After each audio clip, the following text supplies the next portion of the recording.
What is up?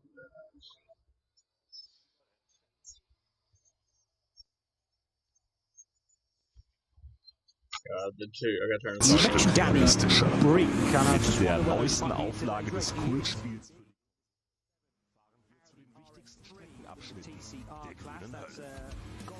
Where am I here? Why am I? AMG Arena. Erstes Nadelöhr nach dem Start und durch die unterschiedlichen Linien ein toller Ort für Position. Using Gran Turismo footage. Auffahrten Oh, Schleife. that's cool. Nach der Vidol-Schikane biegen wir ab vom Grand Prix-Kurs. Hier beginnt der 20 Kilometer lange Ritt durch die Hölle so richtig. Fuchsröhre. You guys let us know how the audio balance is. It's too much broadcast, not enough us. Wie so oft auf der Yada yada. Nordschleife, kein Platz für Fehler. Breitscheid, der tiefste Punkt der Nordschleife. Die Brücke über die Hauptstraße von Adenau ist ein Zuschauermagnet. Das Karussell, benannt nach Rudolf Caracciola, einem der ersten Heroen des Rings. Die alten Betonplatten der Stallkurve sind Kult. Brünnchen, der Zuschauer-Hotspot. Make sure I was on the right Beim broadcast. Rennen oder bei Touristenfahrten, ob bei brütender Hitze oder im strömenden Regen, hier ist immer etwas los. Die Döttinger Höhe, Windschattenschlacht bei 270 km/h und die Überholmöglichkeit schlechthin am Ende der Nordschleifenrunde mit dem neuen Gran Turismo 7. Und damit von der virtuellen wieder zur realen Nordschleife.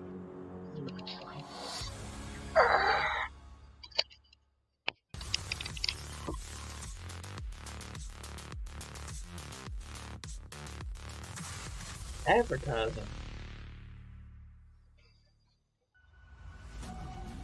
Hi guys, I'm gonna mute the mic and shut the camera off for just a few minutes.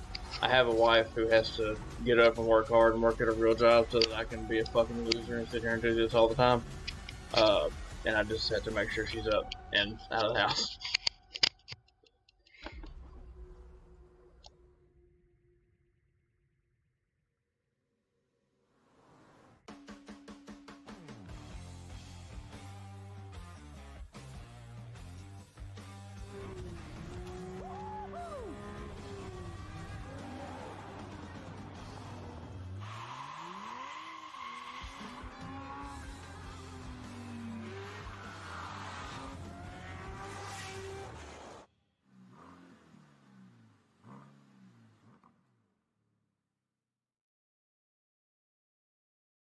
Sie sagen, es ist nur ein Auto, aber wir sagen, es ist Herzblut, Schweiß und Perfektion. Denn wenn du schraubst, dann zählt jeder Millimeter. Dann bist du in deinem Element. Du willst mehr als nur fahren. Du willst es fühlen. Die volle Kontrolle. Eine optimale Straßenlage. Wir wissen genau, was dich antreibt. Denn wir teilen die gleiche Leidenschaft. Egal ob auf der Straße oder auf der Rennstrecke. Wir sind immer an deiner Seite. Wir sind H&R. Offizieller Partner der Nurburgring Langstreckenserie.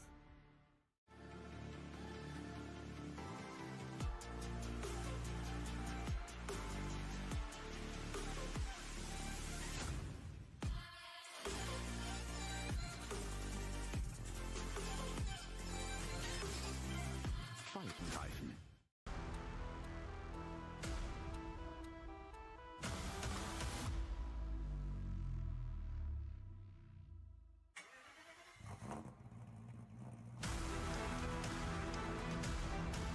Hol dir jetzt dein eigenes Motorsporterlebnis nach Hause. Dein Online-Shop für Simracing-Hardware und Zubehör. www.simraceshop.de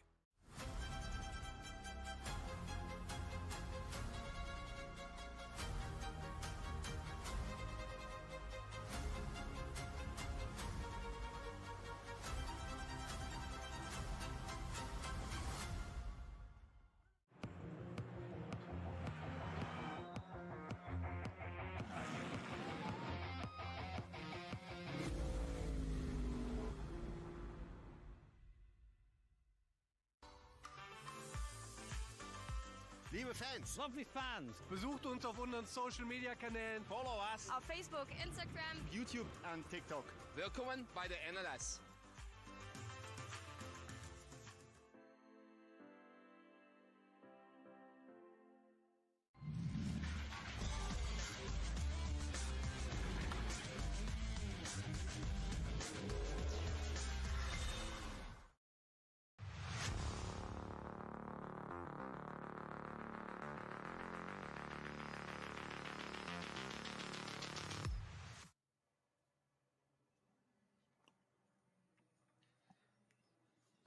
Minutes away from the start time of the 57th edition of the ADAC Barbarossa Prize. It's live action then from the Nurburgring Nordschleife here on RS1, part of the Radio Show Limited network of channels. No, RS3 this weekend, I beg your pardon, because we are so busy across our network with action from the FIA World Endurance Championship, action from the 24 Hours of Barcelona as well. And there's all manner of racing to take your fancy. Hopefully you can consume it all either live or retrospectively, stretching well into next week, no doubt, as the weaving continues for the 347 Porsche. That car, 347, is starting from 16th place and is the pole sitter, well, the only car that runs in SP Pro, but nevertheless could be on for a decent result as well. They're getting steadily quicker and quicker in that car. Very much a development car from Toyo Tyres with Ring Racing. But it's Aston from Audi, from Ferrari, from Porsche as the first four cars. Sadly, at the moment, it looks like Joel Sturm and his teammate Bastian Boos not going to be able to take the start unless they're sitting at the end of the pit lane in the dynamic GT Porsche, but they're not on this rolling lap.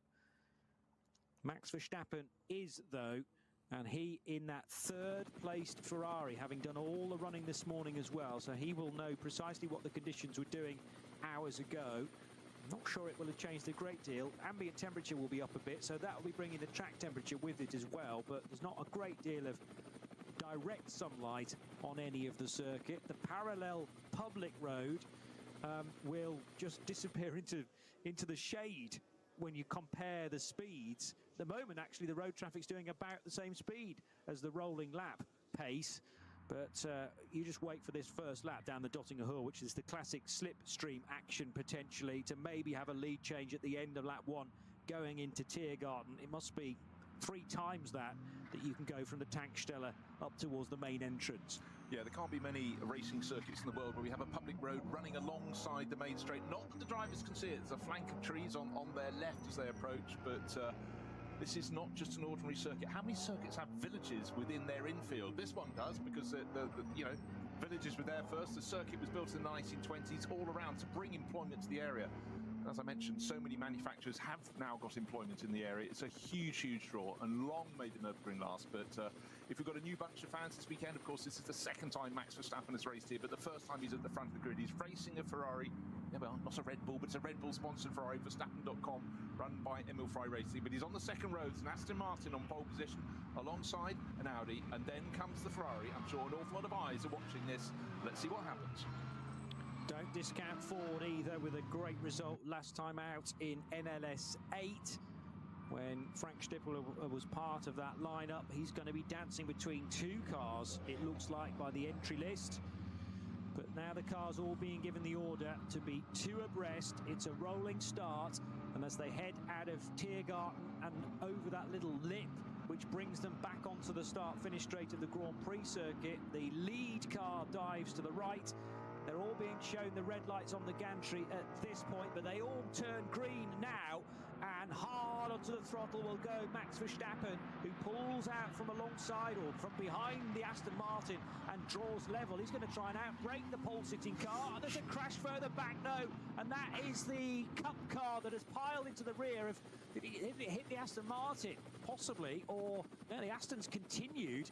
The 917 car, though, sideways. That could have been a far, far worse incident. The silver Porsche ends up partly in the gravel, but Max Verstappen, thankfully, already in the lead, didn't know a great deal about the carnage behind, and he will lead for the first time out of the Mercedes arena. Well, Max has been going, I've got the move done, I'm just, oh, hold on, something behind, going slightly sideways. Yeah, about 45 degrees sideways. And the Porsche Cup class car, the Speedworks car, I don't think it Aston Martin. I think panicked, realised it was going in deep under braking, and in trying to avoid it, went sideways, went off the track. In behind a couple of Mulner Motorsport cars running in the Cup 2 class, making their moves around. We've got a lot of Cup 2 class right at the sharp end of the field, but at the moment, the very sharp end is Max Verstappen pulling clear of the Aston Martin, and third on the grid, second in the run down to the first corner, first into the first corner, pulling away. But the battling in the Cup 2 class car. How do you like three abreast? Coming up to the chicane, you know, we're about to leave the Grand Prix circuit, still got that left-right chicane, it's very tight, and somehow, with a bit of door banging, they sort themselves out. And the Audi that's losing time is that started at the front of the field, is it not? The 8 car, yes. So car 8's been started by Alexei Veremenko. Now, there was definite contact on the front of the Porsche because it was beveled on the front right corner, and I think there's a bit of the Aston Martin on the rear left now missing, just the back piece of the wheel arch. It doesn't seem to be affecting its pace, apart from the fact that there might be a minuscule bit of tyre rub now. But I'd like to just revisit that incident to find out precisely where the contact was made. The Porsche was definitely damaged. It had lost it, and then there was a collision. And because I was so busy about where that Porsche was going to go next and whether anybody was going to collect it, I didn't exactly spot which car it hit. I think you may be right, because except Heinemann would have been, it was Tim Heinemann was on the left-hand side. And he's just come in, by the way, so he's not gone on to the Hatson back, and instead Tim Heinemann in 917 dives into the pit lane, so this lap will not count as one to his race.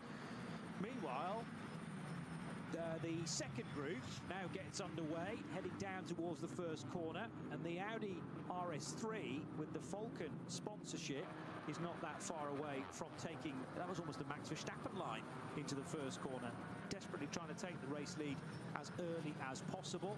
But the yellow and white Porsche at the lead of Cup 3 looks to have retained that. And the Cup 3 pole sitter, I'll have to work my way through the entry list to precisely get to that, but there's lots of jostling for position, including more Mulner Motorsport cars. The 2 blue and white cars in Cup 2 with the Mulner teammates going nose to tail in the early stages. So one of them, the 921 in that lead group for Arne Hofmeister and David Jahn and Tim Scheermaert. Yeah, Scheermaert's one listed in the car at the moment as they go around the lap. But that was really quite a sort out. And again, you always sort of, it's very difficult to watch a batch of 40 cars and watch everyone in particular into the first corner, but that move by Tim Heinemann, really, really talented young German racer, you know, frequent winner here in the NLS, but down a class, so he's racing in Cup 2. Fuck, I did it again. We're back. I think in some ways maybe Christian Cronus would be slightly respectful of Max Verstappen once the Ferrari had gone past his Aston Martin, but certainly Heinemann caught him. I was not in the room, What's your choice? of course, when Max took the lead. I came back in, I was like, did I miss anything? Expecting a no. In avoidance, and that's why I think even more of the Cup 2 class cars work their way closer to the front. My mouse is on the couch and right-hand corner, yeah, well, that dog, was hitting the left just rear see, of the Aston Martins. He was tried to moving keep around. past it, but Heinemann's got a 917 in the pit garage at the moment. So it wasn't just a run through the pitch. You might ask, how is Came back in expecting not to have missed anything. Lo and behold, I've missed something. Yep. I was also just explaining to him that iRacing needs to figure this out. I think they're going to in the next season update, according to what they said, to the multi-class starts. But it's just as populated, and a couple of definitely something they don't have sorted out. It was a Cayman GT4 class. Or is it just GT? I'm confused. Is it? The purple and white car with looking for this. VW Golf involved as well. Alright guys, I'm sorry if the screens glitch out a little bit here and there. I'm trying to keep the timing page refreshed along with the videos, the YouTube screen as well. However, Max Verstappen leading the Verstappen. way. I love the imaginary age they put in there. So that's in the little inset picture to your left to the banking. And I'm just trying to work out which car has worked his way into second position. That looks strangely Mustang shaped. So does that mean that the Ford Mustang? Oh, Max is fucking gone. He's gone. He's good. Had that great result earlier on. No, he ain't gone. Not yet. Not yet. It is Stippler in He's one of getting the there. Mustangs, the number 6 car. So maybe maybe Stippler's got all the way up to second position already and ahead of the Aston Martin. 2 for a second, yeah. A front-engined GT car. In our professional opinion, Yeah, we know he's not starting the Audi that he's doing in the race. It's first dibs to Ford, and you know, a car going forward at the start of the race, it's more than likely to be Frank Stippler, but of course the one who went forward the most effectively was Max Verstappen into the lead of the class, and this is his weekend off. Why not come and race on the greatest circuit? But again, it falls into the pub quiz territory.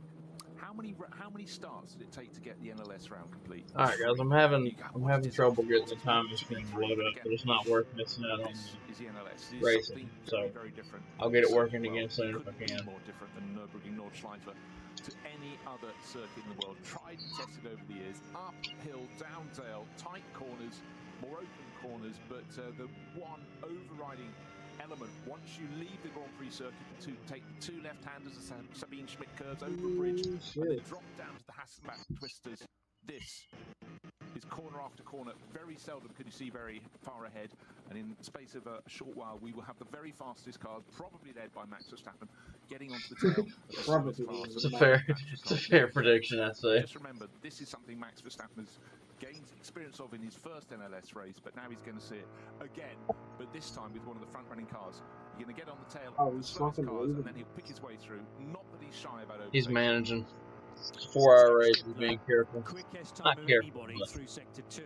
He then did the quickest time of anybody through sector 3. He's making sure he's pushing where he has to, and number 6, not where he doesn't. Team Ford Mustang, which has climbed from 13th place to be, well, halfway around the track. He was up to 2nd, and that was the run into the base of the carousel at Stylestrecker. Who's in that Mustang? Sounds like he could have a go at that. Hairpin, more than a hairpin, Depending on what the Caracciolo carousel. So it is Ferrari, second place. They just say he comes 13th to 2nd. Completely different order from when they left us for the first time. There's the Aston. There was a lot of carnage at the head of the order. That could have been a far bigger crash than it turned out to be. As Verstappen will rush across the line at the end of something like a 8 and a bit minute lap to confirm that that lap is led then by the Emil Frey Red Bull backed Ferrari 296, and the battle is very much on for 2nd and 3rd between the 2 front-engine GT cars. Well, look, 2 seconds covered the top 3, but Stippler is the one making progress. The white and blue striped Mustang heading off after Max Verstappen, and at certain points, again, these cars all deliver their performance differently. I must say, normally you expect the Ford to have loads of grunt, but coming onto the start-finish straight, the Aston Martin seems to be hauling him in down the start-finish straight, but then breaking deeper into the first corner. Well, that's what Stippler can do. He's raced here. He can race here almost with his eyes closed. He's been doing it for so long, but he's keeping Max Verstappen honest. Now, let's see what they can do, because, of course, they're about to leave the Grand Prix circuit, and suddenly the nature of this venue changes completely. They've got a few more corners to go. Down into the deep, up to the chicane, but then they go into the right Nordschleife. And for Max Verstappen, it's a busman's holiday, but a really enjoyable one for him. And pressing clear, but that was a really impressive opening lap of the race, I must say. Made the start, but where it's really going to feel different is when Max gets up to do some lapping. Yeah, so Heinemann, I thought so, was well out of control. Yeah, Max. There was then a collision. Damn, he went elbows out, right? Jump. Whoa! Aston Martin, which was trying to do its own move. Did he clip the back of that Aston? Whether there was just a lack of traction. I couldn't tell where the debris came from. The secondary spin happened partway around the first corner for a Porsche that was starting way up there, 948 probably, the Loesch Motorsport by Black Falcon car. Started 7th, but lost a whole load of places because of that half spin. And what I noticed when being treated to the replay was that the Fords swapped their position, because the one that was better qualified got caught out and muscled to the outside of the first corner, but by diving, that was the number 6 car, but diving its way, sorry, it wasn't, beg your pardon, got my sheets back from that, was the better placed Ford on the grid was Car 9. Car 9 that started 9th, and that was 4 positions ahead of Stippler, but that ended up going slightly wide, and Stippler's car went, thank you very much, gained about 5-6 positions in the opening corner. Circumstance it may have been, but again, sometimes the knowledge to see if you can get on the inside line makes you a little bit safer. Very wide the first corner here at the Nurburgring, but it does narrow down a bit, and then, that factor, it turns through about 150 degrees to the right, so there is consequence if you're going a bit deep into the corner, you're going to struggle. There is space on the exit if you go to the left of the circuit, you come out of it, but you are on the rough stuff. But certainly Frank Stippler did a really, really good job. Right, slow. Sorry I keep looking away, guys. I'm trying to get the live timing pulled up over here on my laptop so I can at least tell you what it says the gap is. You know, so many Since it corners won't to load learn here around on this track, and so many points. Your point earlier, Johnny, about the weather and the ability to see the neighbouring safety car. What happened? Point on the circuit. And in that slow zone, the field slowed down, but one of the front runners wasn't paying attention into the back of another. Again, line of sight is so difficult, but Kittelbacher down to 60 kph. In these cars, that's walking pace. The fascinating thing for me when you're entering a code 60 is that the initial part of it is just a single wave yellow flag without the speed limit, and then you get progressively bigger warnings and more substantial slowdowns. So it's single yellow, double yellow, then the speed limits tend to kick in at 120 initially. I think Max was ahead of it though. As you're approaching a yellow flag, even when you're going through a yellow flag, that just means no overtaking. There's no speed limit. So it means you can actually make up quite a bit of ground if, and this is later on in the race, if your GT3 rival is stuck behind some of the middle order cars and can't get through because it's not allowed to overtake. So all of a sudden a 10-second gap might come down to about 2 seconds purely because you're entering a code 60, and it will stay at 2 seconds then when you leave it. So very often we see huge gaps leaving us, they disappear into the forest, and then they're back together again, coming down the Nottingham Road lap. And in some ways, it's a TV director's nightmare. They cut away to look at a really good class battle. The next thing they see, the front runners are coming through, and the order has changed, or just not changed in terms of order, but changed in terms of how big or small the gaps are. Us, but I'm saying everybody coming to watch Max. Bad luck. Incident happens up ahead. Immediately a slow zone is thrown, but the it's not working was just anywhere. So they can carry on at unabated pace and set off into the barboo yonder. However, you know, you like to think if you do enough of the races, you'll be yin and yang, and you will be able to have form come your way at a later date if you've been caught out. But it really, over the years, has led to endless consequence. But, you know, with a circuit like this, I know, it's a straight cut gears, dude. I love it. It's always a debate how many corners around the Nordschleife. I'm not joking. A lot of people think it's 172. I don't know all their names.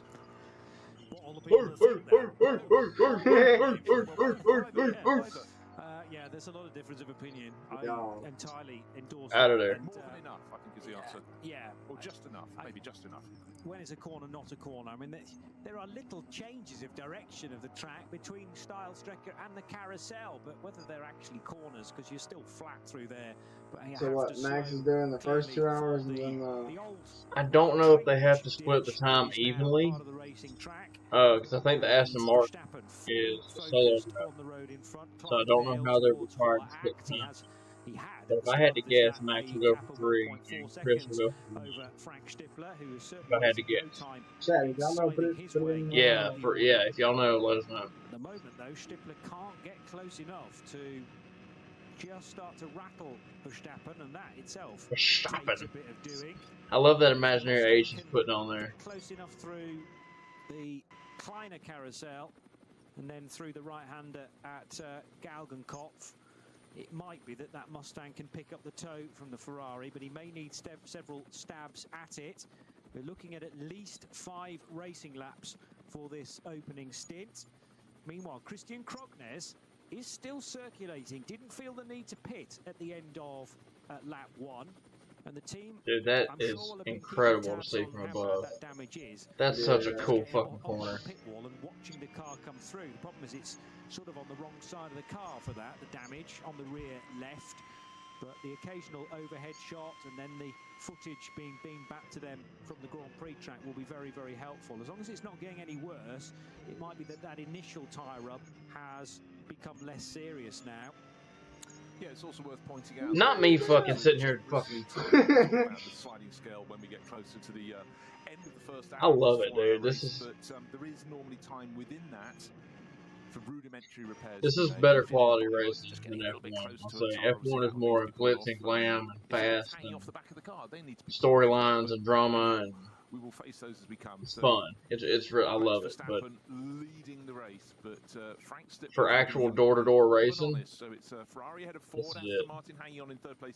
Then there was a gap of about 5 seconds back to that alternative fuel car, the AT1 Max Cruz Racing GT3 car. And of course, this is the first time that Max Cruz Racing, so many years running cars, very effective in the TCR class, has stepped up to the top class, albeit in a class of their own. Have a beautiful time. Technology. So this is oh, perfect. Fantastic So, I think you can say. Saturday racing. Well, it's showing the gap right now. Yeah. On there. The name of the race, the Barbarossa Prize. Last lap was 8:02. Nice combination of Italian and German. It's so successful. This is the 57th year it's been run. Traditionally a race in the autumn. Traditionally a race, frankly, Johnny, that's been affected by weather. But so far, he's a second faster in every sector than the car behind him. May have increased slightly, but in dry conditions, it's a grey day now. It's not very bright at all. See if I can get to work on here now. Extended the lead for Max Verstappen. The Ford in second place with Frank Stippler and Christian Cronjes in the. No, that's not right. You know that's not right. These three cars, these three drivers, Verstappen, Stippler, Cronjes, are the class of the race. Best of the rest is Benjamin Loiter in that alternative fueled Audi back in fourth place, but that is some way back. Aston Martin at the moment, qualified on pole. There we go. Tidy, getting right on the tail of Frank Stippler. And that is a yardstick, has been over the years. If you can stay with Frank, you're doing something very well indeed. Isn't it the podium at the end of the Barbarossa Prize, which it's essential to have a bright red wig, curly-haired wig, as you accept your prize as well? Well, you've got to put it under your chin, haven't you? I suppose it's more about beard. Okay. Put it upside down. Yeah, yeah, strap it to your face that way instead. As the Huber Motorsport Porsche almost made contact with the 8 Audi, and a great battle for position within Cup 2, just ahead of that as well. So Huber Motorsport car in its blue, orange and central white stripe. That gap went from 1.4 seconds to 5 seconds. Number, the like that. 25 car that runs in SP9 AM, and that will head across the line now behind those two Porsches, and one car that one down the inside of the Mulliner Motorsport example. 25 and 50 I didn't see. Fact. I don't know if there's a red line livery. Damn, there's a car. Look at it. Stopped at the end of the pit wall on the Look at that motherfucker. He's gone around the outside. Tires Porsche's getting involved as well. So he's in a different class. And the It's got to be a different class. V10 Audi, and that just about gets the judgment coming out. But the 50 oh, car that trying to make fucking up some blows. in the hands of Steinhardt, third in SP9 AM. However, drama in the pit lane, and this is for a significantly dishevelled number 8 Audi. Man, he's fucked. He's out. Started on the outside of the front row, Alexei Veremenko. The helm, unfortunately, it has had contact. It lost ground on the opening lap, but maybe it is just finally reporting back to the pits. But front end damage, that will take more than a bit of a damp cloth to clear up. So disappointing for that. And that is more than a damp cloth. That Frank Stippler will be yeah, I'd say so. Is that the British as fuck way to say it'll buff out? Busy in his office. His office right now is the number 6 Hout Racing Team. Ford still trying to keep Max Verstappen in sight. He's running in second place, moved up the order from 13th on the grid, but 12th, because remember, one of the cars had to start from pit lane. That was one of the cars qualified ahead of him, but certainly Stippler trying to do double time, but maybe, just maybe, that due to racing Audi will have too much damage. It's started by Alexei Veremenko, one of the drivers who has races under a pseudonym, and Frank Stippler, but clearly it's hit something quite hard. Tremendous action between these 5 cars on Hatzenbach, though. This little quintet led by Tim Shearbart. All right, you keep them busy. I'll be right back. In behind him look at my fat roll. 25 car, which has made quite a bit of ground since its opening lap. So it's working its way up the order. The Huber Motorsport example. And we've also got great action on the Dottinger Hor, because the third group are about to complete their second lap. So Kvitka in the treble 7 car getting a good run on the Golf in front. That's an Audi RS3 fighting with the Max Cruiser Racing Golf of Nico Otto. And they're side by side as well. Oh, as Tyson goes for a move at Arenberg, trying to get up the inside of Tim Shearbart. Remember that the 25 car is actually a GT3 machine versus a Cup 2. But they look very evenly matched here, despite the extra downforce for the number 25, the orange, white and blue car. And in behind the Toyo tyres of Andreas Goulden. What you need to understand is the fact that the Cup 2 class Porsches shouldn't be as fast around a lap, but in the straight line they're sleeker. They have less downforce because they have less aerodynamic aid, but they've got plenty of grunt. And don't forget, if they can stay in front around the twisty bits, when I say that I mean about 17 kilometres of twisty bits on the Nordschleife until they come out of Galgenkopf onto the start of that immensely long turn straight. Man, my fat rolls. We're back. Straight, they're actually quicker than the very fastest cars in the GT3 stroke SP9 field, and that's why this cold as a motherfucker in there. Let's remember It's cold as a did when we had Tim Heinemann going sideways into the opening corner. You take laps to get your way back, and you actually, once they start coming across the tail of the slower cars, the cars that started in batch 3, that may finally give them the opportunity, but they can go the whole way around the Nordschleife for stewing in their own juices because they're behind a car they think they should be ahead of. Tough. Very difficult to judge indeed, and also what happened? To necessarily identify the right Northern Motorsport car, because actually that could be the 904 that is at the sharp end of. Guys, if I missed something and he can't fucking remember, let me know here, please. Yeah, it's also part of their. It don't look like I missed anything. He actually leads Cup 2, but he's quite a bit closer to the SP9 Pro cars. So that's Hopper battling with the 950 car. No, that's a Cup 3 machine. So I think 902, the AV Racing by Black Falcon car, is the next one. Right in behind it, that's the green 902 car. And that has been started by Ryan Harrison. So Harrison, Hopper, Tyson I've mentioned in the 25, Steinhardt in the Equipe Vitesse Audi, and then Andreas Goulden in 347. So those are the 5 cars that we were truly enchanted with in terms of their battling on the Grand Prix circuit, and then all the way through Hatton back. We will update you at the end of that lap to see precisely where they are in relation to one another. Now BMW's having a good fight as well, turning left at Sabine Schmidt's curve, one of which is the Pete Terting Sports 240i, second in that division for Reinhardt. Nice. It might well be the class leader just ahead. So the 240i's going hammer and tongs. Max Verstappen not that far away from ticking off another lap. He's at Kleiner Carousel.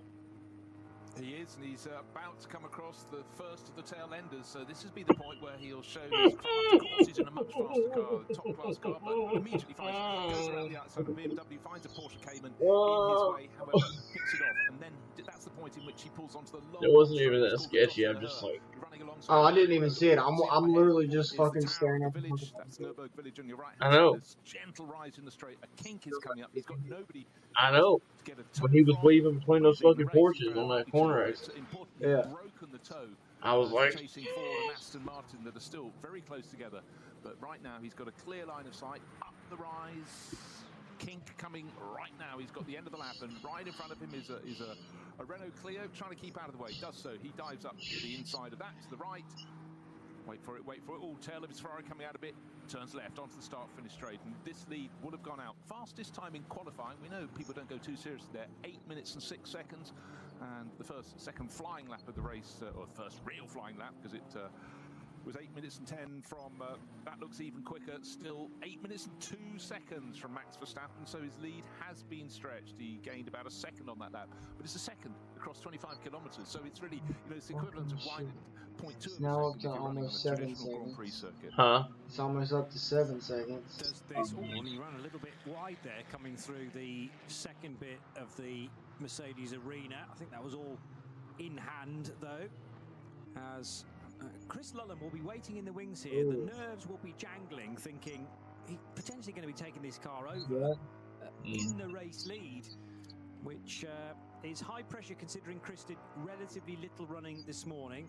Trying to listen. They choose to do a driver change in this first stop. Well, I was going to say in the entire race, maybe Max is having such a good time, and he's going to go, hey, I'll call it a gym session. I can do all 4 hours around this circuit, but you know, Max knows full well, much as enjoying it, that more will be gone out of the car if the drivers are relatively fresh. And He's trying to listen just 2 years ago to see if they knew what their strategy was going to be with driver changes, but they don't.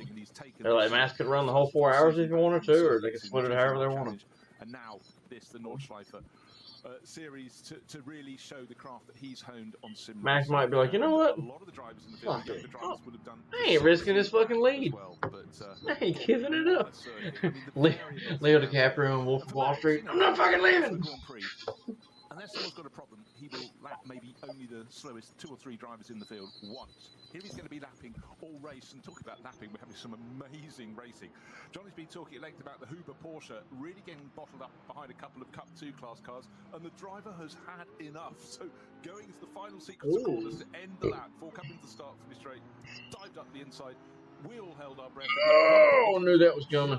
Oh, that was excellent avoidance on that yellow Porsche.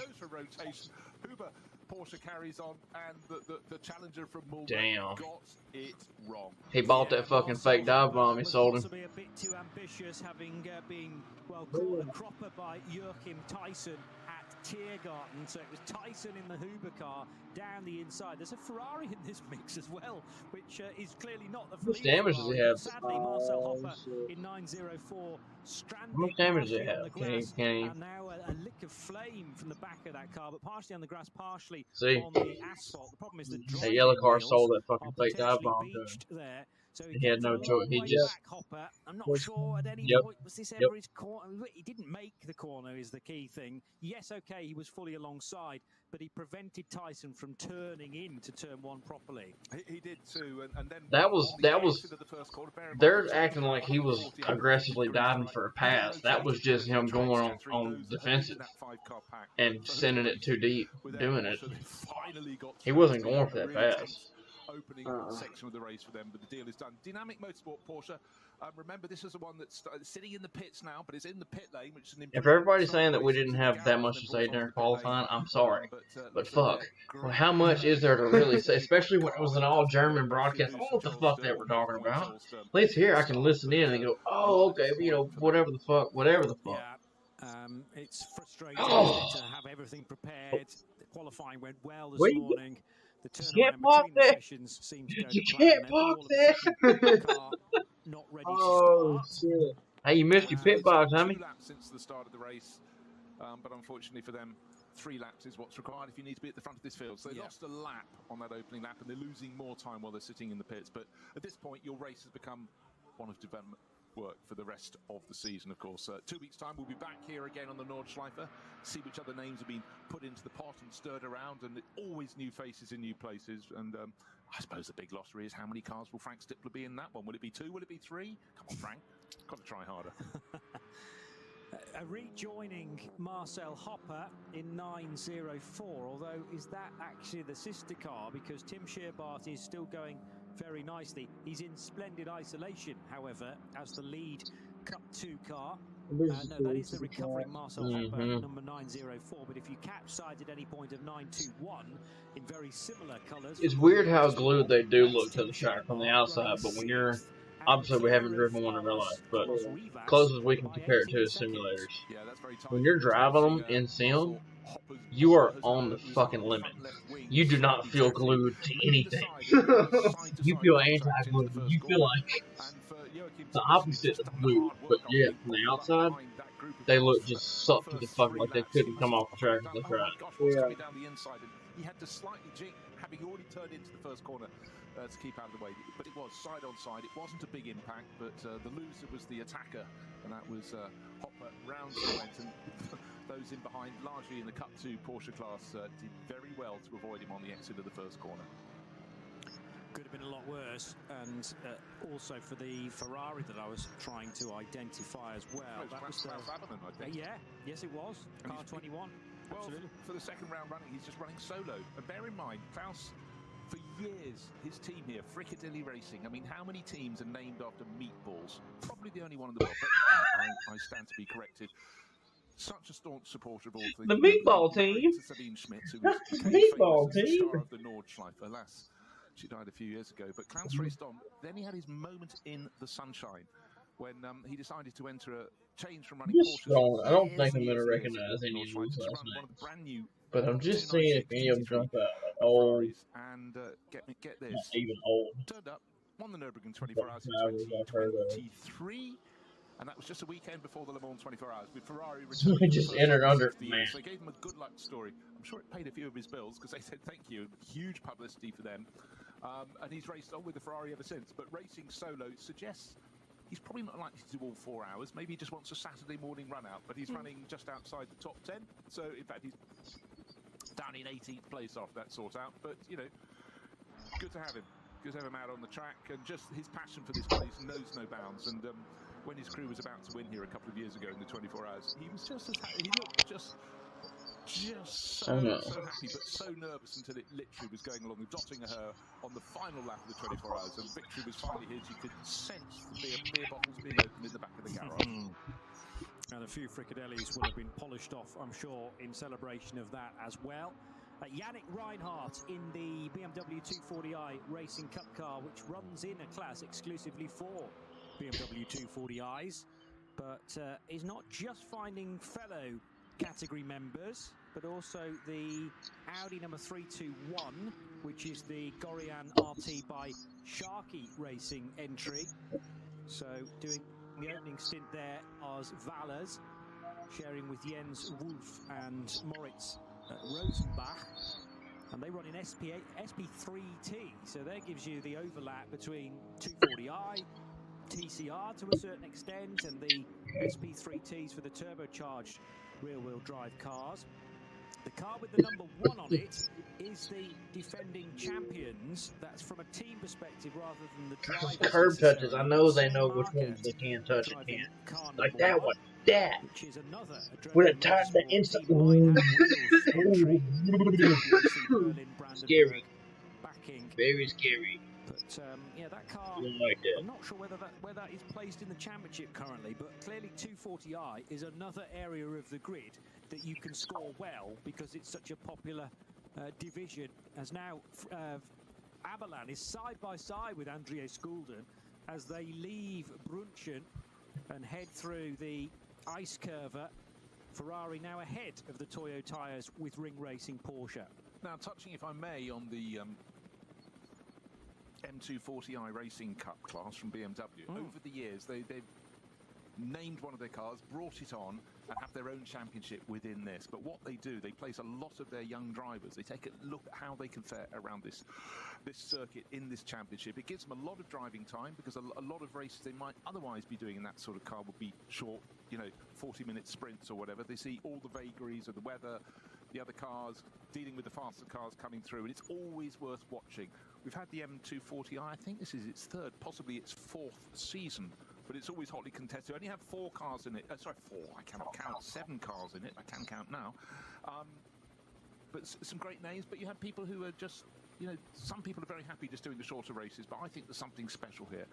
And Porsche, of course, with the Cup 2, for the Cup 2 class cars, and the Cup 3 for the Caymans, those are really well supported as well. But we have the whole array of people who are looking for a future in the sport, and other people going, that's just a really nice price championship, I'll do it, and just enjoy the action.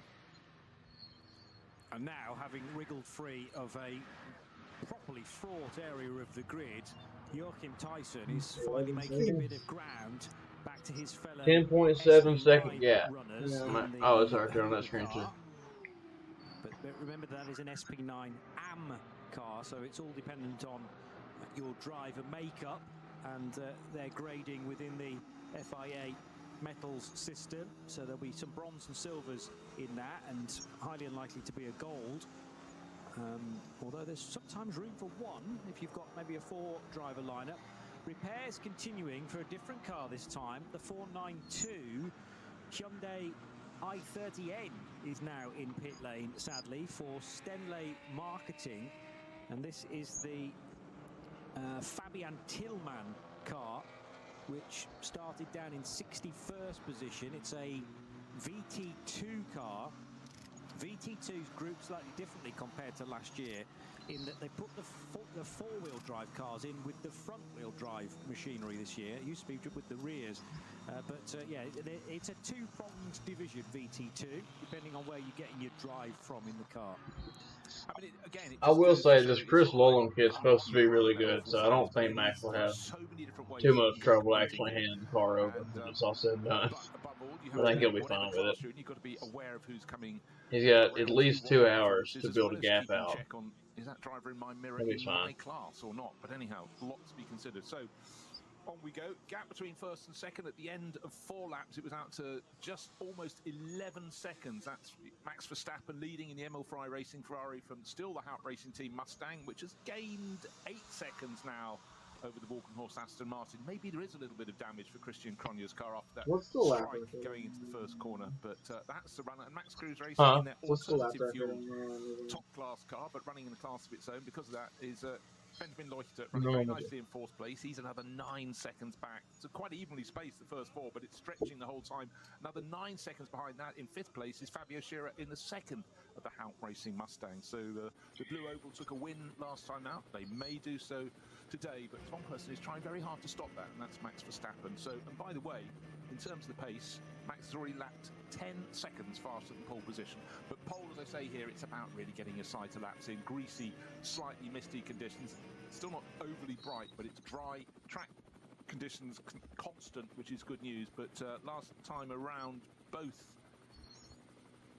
Max Verstappen and Frank Stifler, first and second in the race, lapping under minutes. And any lap around here under 8 minutes is not hanging around. Certainly not. BMW's doing Right. Google is now defaulting to Max's time he set in that testing session back in September as the GT3 lap record. The other thing I spotted, by the way, about Fabian Tillman's even though that's not the official lap record. Hang on. VT2, what is the official? Of those wheels. So if you have got a problem behind the wheel with the brake caliper or a bit of suspension as well, it is the same sort of process that you get down the road at your local tyre fitters. It takes such a long time compared to the centrally mounted wheel cap, the stud to take. Oh, one of the BMWs is off now, and that means it's going to run wide, and its tyres are very dirty, having been out in the grass. This is Brunchen, lost 1 place. Going to do well not to lose any more than that, but it looks like it's weathered the storm now. I don't know. There's so many different car setups, and like a bit of a consequence. You go slightly wide, you lose your momentum, you can't pull over. Apparently, the Porsche GT3 lap record around there is like 6:45, but that's not this setup either. It's not this layout.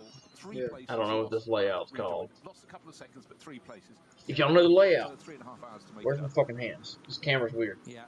Tell me. So yeah, going back to the point about wheel nuts, so it's not like your Formula 1 where one nut is unleashed and you take the wheel off within milliseconds.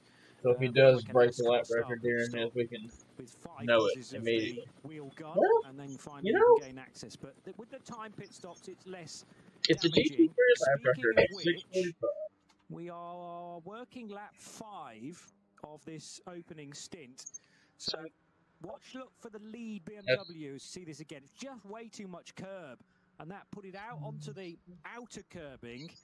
And actually, the leading BMW did very well not to go further wide into the Brunchen gravel trap, because there's very often no coming back from there. The number of sort of home video bits of footage I've seen of tourist laps where it goes very, very wrong at Brunchen. You attack that corner at high speed, and you think it's slightly simpler than it appears when you are then mid-corner and skating off towards the barrier. So that could have been a lot worse as well. Just 1 place lost, I think, as those BMWs near the end of their lap. I think one thing really worth explaining is just how narrow the circuit is for much of its course. Now, this was not if you ask people to take 3 cars under any kind of balance and performance rule that these guys are racing under right now. Yeah. But the Porsche 911 GT3 RS 992 lapped it in 6:44.85. Now, if that happens, 6:44.85. I don't think it's unrealistic for Max to take a minute 12 off his lap time, going from a full tank of fuel down to an over an 8 minute lap, well, 7 minute lap. 8 minute. Closer to 80. Track width isn't consistent either all the way around, so you have to I could be talking out of my fat where ass you are right and how now too, much wiggle room because I don't watch potentially enough of this got. racing The to know what I'm talking about. But BMW M2 is the one I think that was off the road. So that is the Holtzum driven car, and Giuliano. These boys are getting curb greedy already. Sandro. Together with It's making me nervous. Swedish racer. Yeah, we need that. We need David Valsecki. Significant entry actually in the Good job, Max. Racing. Yeah, a lot of these teams have been running here for a long time. They race other championships as well, but you can rotate a lot of drivers through. And I really like with the Nurburgring, Langstrecke series the fact we have lots of families racing together, several generations or siblings. Regular public road right here. Great fun. Now, can I talk about pit stops? You know I love pit stops. I wonder how they do the earlier you make your pit stop in this race, the shorter your first pit stop will be. Who's that? Is that right? Okay, example. Say Max Verstappen decides to come in at the end of this lap. That would be 6 laps completed. Bear with me on this one. Yes. Time at a standstill, 328 seconds. If he comes in after 7 laps, it's 23 seconds longer. That can't be fair, no. You say. However, no, they should all be right there. It's balanced against when you make your final pit stop. Obviously, if you do your first pit stop early, you're most likely to do your third pit stop, your third and final pit stop early as well. I think so. But I what would you grab gain by having an early pit stop, you lose by having an earlier first pit stop. You lose by having a later final pit stop. So, sorry, earlier final pit stop. So, generally, you want to pit on the top of each hour. But some people decide to roll the dice. And they come in for an earlier first pit stop, but it means their final, which is shorter, but their final pit stop commensurately will be longer. It's down to nanoseconds, but it does make a difference. And the main reason for doing that, you might be very puzzled by it, but the main reason for doing that is the way that the cars are fueled, because they are very conventionally filled with almost like a supermarket trigger nozzle, which you pull off its stand, you plug into the side of the car, and the fuel pumps in. But to ensure that each fuel rig is pumping at the same consistency, they are a little bit, for want of a better phrase, trigger happy, I suppose, because one might pump slightly quicker than the other, and therefore to equalise that method, you're restricted to the amount of time that you have to be in the pit lane. Therefore, if you've been out for a shorter period of time, it's a shorter stop because there's less fuel to go into the car. And now, here's the question. What is the tactic for Emil Frey Racing with Max Verstappen? Did he start with the anticipation doing 1 lap fewer because he may be lighter or maybe just driving his socks off? Because on the last lap alone, he gained 6 seconds over Frank Stippler. The gap's out to 16.5 seconds. The Emil Frey Racing Ferrari lapped in 7 minutes 51, so now merely very close to 15 seconds faster than the pole position time. Again, just slightly ignore the pole position time because that's not what they're just going for grid position, but also, more importantly, getting accustomed to the car. Max is clearly enjoying himself. These are really, really fast laps, but it could be that he's stretching his advantage over Frank Stippler, who's such a circuit expert in his Haupt Racing team Mustang, because he's got 1 lap less fuel in the car. And just to reiterate, 25 kilometers around this circuit, you think of the average flow rate of fuel being sucked up by his Ferrari motor, and that will be a lot lighter load at the start of the race. However, he is Max Verstappen. It could just be Max doing Max things and just absolutely relishing the opportunity. Actually, for now, he appears to have a little bit of a clear track ahead of him, but 7 minutes 51.5 seconds is the fastest lap of the race so far. That's his, but still some distance to go to complete lap 6, but he's certainly putting in a masterful performance at the front end of the race. All on his own now. Lights flashing, that means a slower car is just up ahead. There is a generally considered theory that going long throughout the race is the best possible option. Yes, you take a bit of pain at the start of the race, but if you can pit as close to the checkered flag as possible towards the end, that's where you get the time back. And to my mind, I mean, when you're doing a fuel mileage race, why would you shorten that first stop? You're just going to compromise things moving forward. You do, but if it's on a day when you know a massive rain cloud is approaching, then you go, well, we may have to come in and change tyres anyway. And again, the pain of when you've just passed the pits, because it's possibly dry at the pit lane, one of the 2 highest points of the circuit, and haven't had the message that once you've got, I don't know, a third of the way around the lap, somewhere like Arenberg, where it's really opening out into the Nordschleife forests, then you have the pain.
Sie sagen, es ist nur ein Auto, aber wir sagen, es ist Herzblut, Schweiß und Perfektion.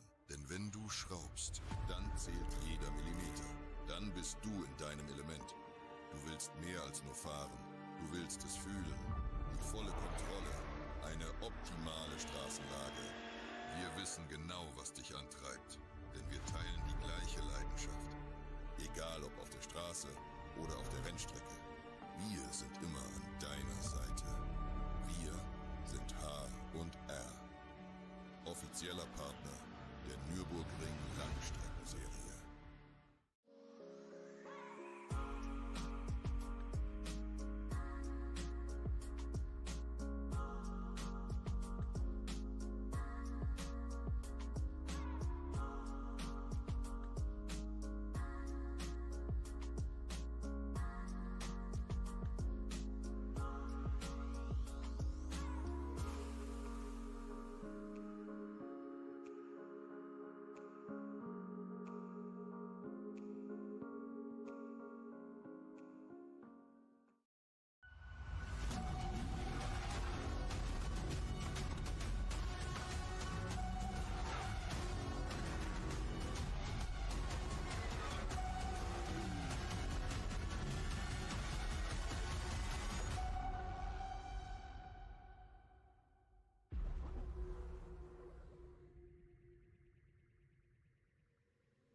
Liebe Fans, Lovely Fans, besucht uns auf unseren Social Media Kanälen. follow us, Auf Facebook, Instagram, YouTube und TikTok. Willkommen bei der NLS.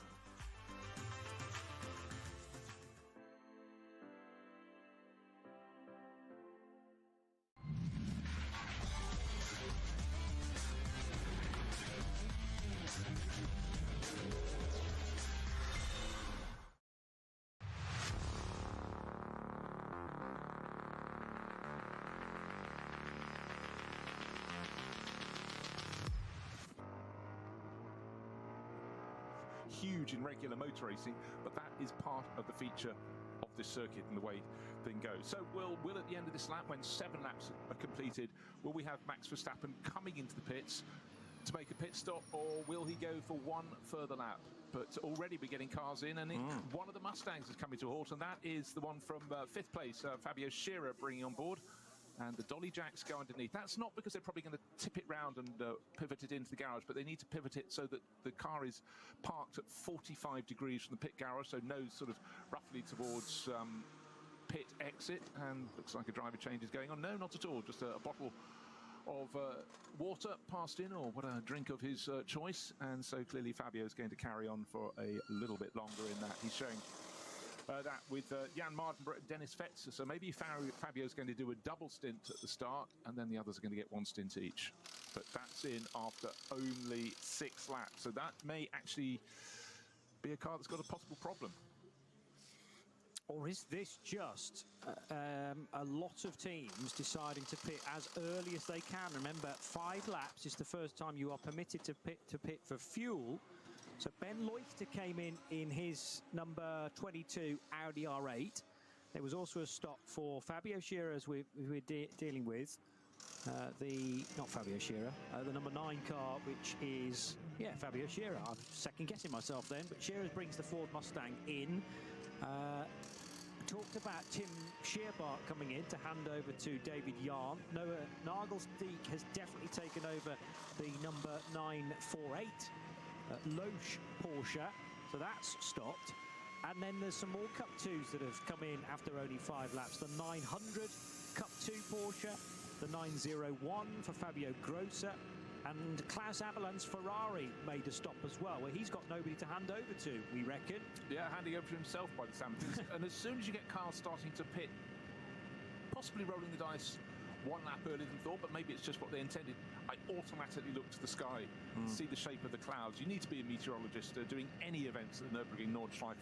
They're a little more towering, certainly rather grey. They were brighter at the start of the race. There were almost little patches of blue sky. Those have long since been covered over. But am I seeing rain clouds? Don't think so yet. Certainly we've got quite a height on them, but maybe the teams know something I don't. It's definitely a theory, and clearly it's catching, this idea to pit earlier rather than later. Tom Coronel in 927 is not a driver change. Was he in from the start, Tom? Yeah, he was. Okay, and he's sharing with Jan-Jaap van Roon, so fellow Dutchman, taking over possibly in the next pit stop. That's a Pro-Am Cup 2 driver lineup. Talking of Tom Coronel, it was a lovely little moment at the start before the start of the race on the grid when all the fans around him. He was showing that he's got a little pocket on one of his shoulders of his race suit, which he puts his mobile phone in. And you sort of need that in the Nürburgring Nordschleife because you don't get radio contact the whole way around the circuit. Because if he's been put off, or just simply stopped for lunch around Adenau, he can call the team and let them know. But just little details like this just emphasise the sheer scale of this circuit. 25 kilometres. And even if you were on a circuit that was round and 25 kilometres, it's going to be a long way to the far point of the circuit. But this one's got endless trees and valleys and hills in between, so clearly getting signal isn't always easy. But Tom, well, he's never known being someone who doesn't like a chat, so having a phone with him will keep him feeling secure, but you know what I mean. Finally been able to identify the, I had the Porsche that was leading Cup 2. I've now instantly forgotten it, but Fabio Scherer just stuck a lap on that car. Might have been 961 potentially. Yeah, here's a Cup 3 WNS Motorsport Porsche. But there was no driver change for the number 9 Ford Mustang for Haupt Racing Team. Pitted from 4th. But will rejoin obviously quite a bit further down. Also, we're back. Goulden taking a stop now in the 347 Toyo tyres with Ring Racing Porsche. Max has a 20.3. Oh, well, you can see it now. And so often is the case. We're just under 7 minutes away from the end of the first hour as Porsche number 900 snakes its way through Tiergarten. I ain't got no shoes that fucking like big around. Actually does. She can fit them just fine. She got some big ass muscles. At this point in the race with now a 20-second margin. This is really unusual in this series. That's how far clear Max Verstappen is in his Emil Frey Racing Ferrari ahead of Frank Stippler's Haupt Racing Team Mustang, and almost a similar margin back to the third place Aston Martin of Walk and Horse Motorsport. Christian Cronjes. Tell you what, if you it does. It actually does work. This is the first time you've watched an NLS race. Not up close. What the fuck? Yeah. But from a distance? That's the kind of thing you see from a distance. Very best to answer them, but certainly after covering this for many years, I still have questions when I look at the NLS because, again, let's just give you the numbers. 25-kilometre long lap, about 172 corners, an entry of over 100 cars in the race, spread across about 20 classes. Of course, there are so many moving elements, plus it's the Nordschleife, plus it's late autumn, plus we could have rain. There's some material for you. Just @RSL_studio. Yeah, and call it X, call it Twitter. You know what we mean. I'm sorry. No, it's fine. I still struggle, frankly. But we will reach a point where people don't even know what Twitter was. It's so far deep in the memory. But yeah, old habits die hard, I suppose. But it's the same handle moving forward into x.com. So at RSL_studio for all of your comments. I've noticed that the timing is creaking here and there, which rather suggests quite a lot of you are logged onto it now to find out how young Mr. Verstappen is doing.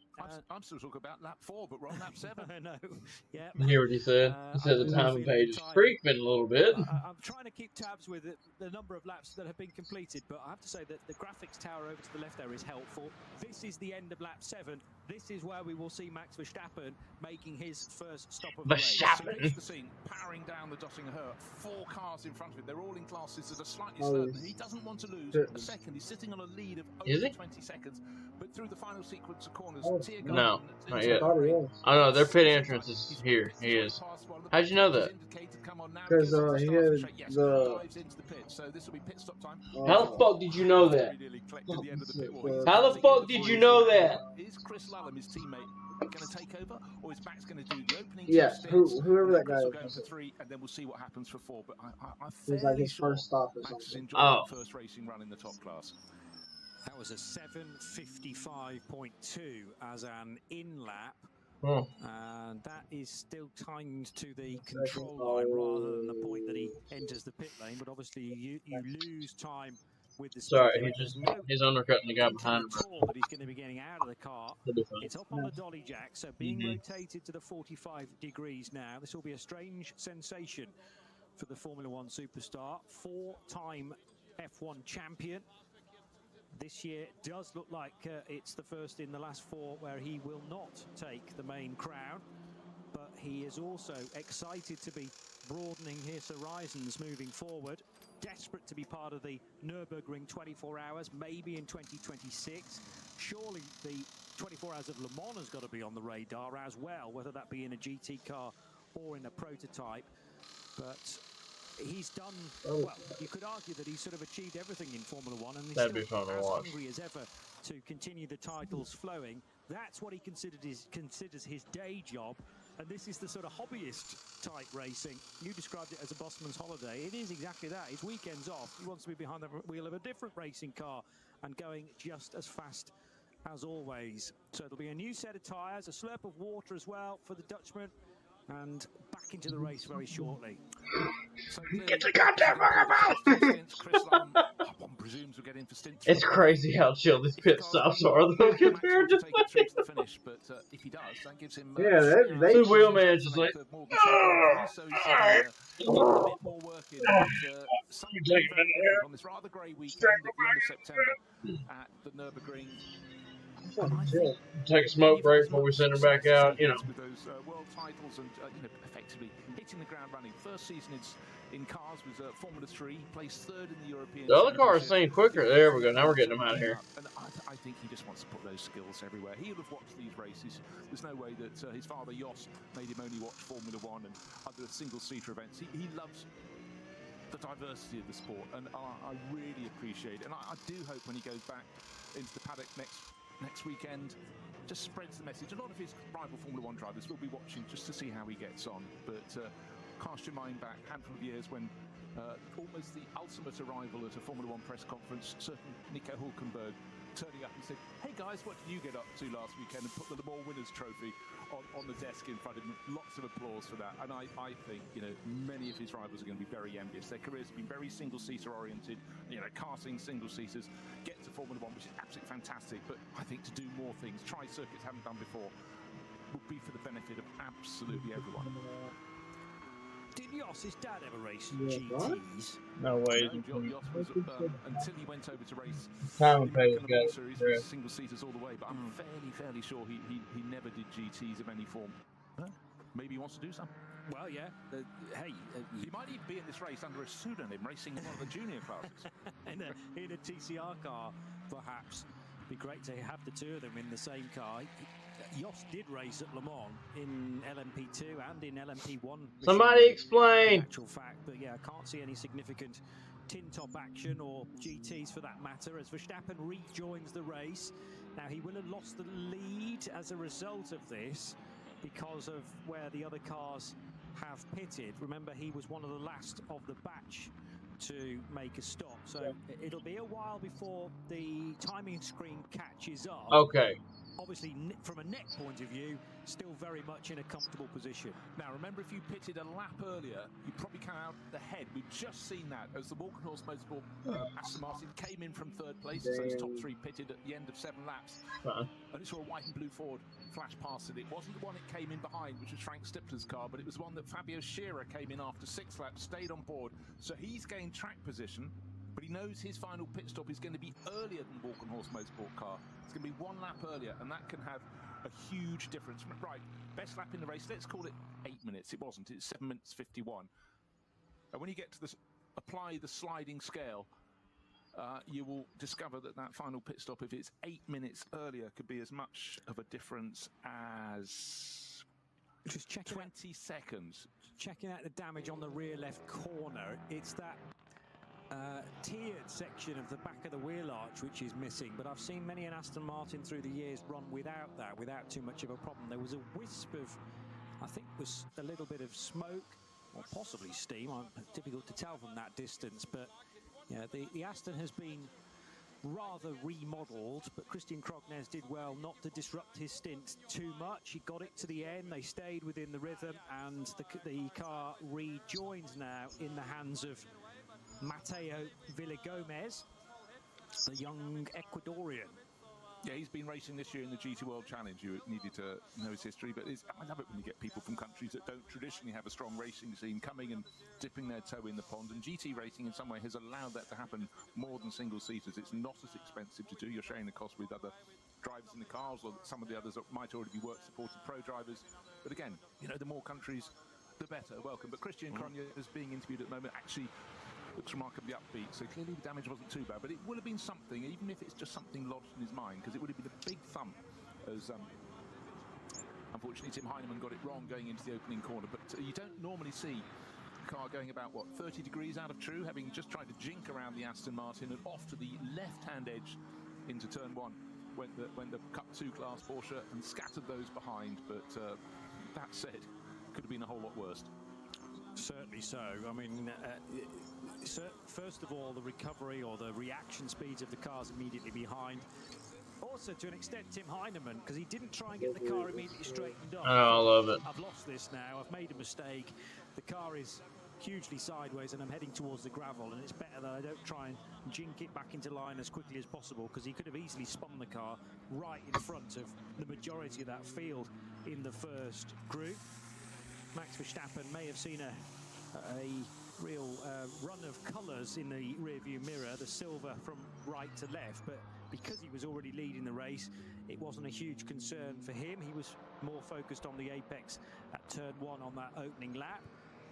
Klaus Aberlan staying on board the number 21 Ferrari, solo driving for the full 4 hours, which is a heroic attempt. I wonder whether this is this likely to be the same chassis that won in 2023, I wonder? It is a GT3 car, but as to what the history of the precise piece of metal, very difficult to tell again from this distance, but it's now an SP9 AM car. Remember, in its debut season, though, it won, with Klaus not as the driving lineup, but cheering from the sidelines to that tremendous result. Yeah, I'm very sure it's the same car as before, but you know, bear in mind it was just he was new to running Ferraris and just pulled it off in the Nurburgring 24 hours ahead of a tip-top field. I'll tell you what, if you've never watched that one before, take a look. Hope fog doesn't hang down over the track as it did in 2024.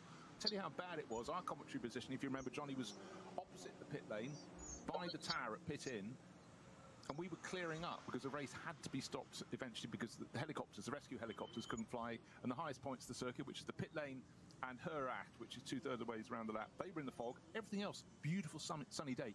We couldn't see the control tower at certain points, just across the width of the start-finish straight. Yeah. Of course, as soon as we packed up all our gear, suddenly there's a beautiful view, but the race was curtailed. But it's always an issue here, always something that can happen, so you've got to go with the advice. But right now, great day, the racing is going on, and certainly Max Verstappen back on board, so he's leading this race comfortably. Hold on, my timing screen suddenly saying it's 2 pit stops for Max Verstappen. I only recall 1. He's sitting on a 23-second margin over Frank Stippler, or has he just nipped in?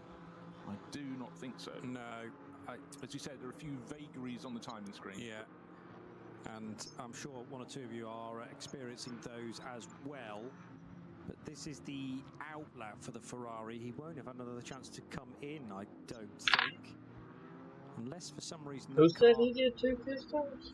Came back in and then has They're saying, somebody again, said, they're saying they're being told Max did 2 pit stops. So They're saying we only saw 1.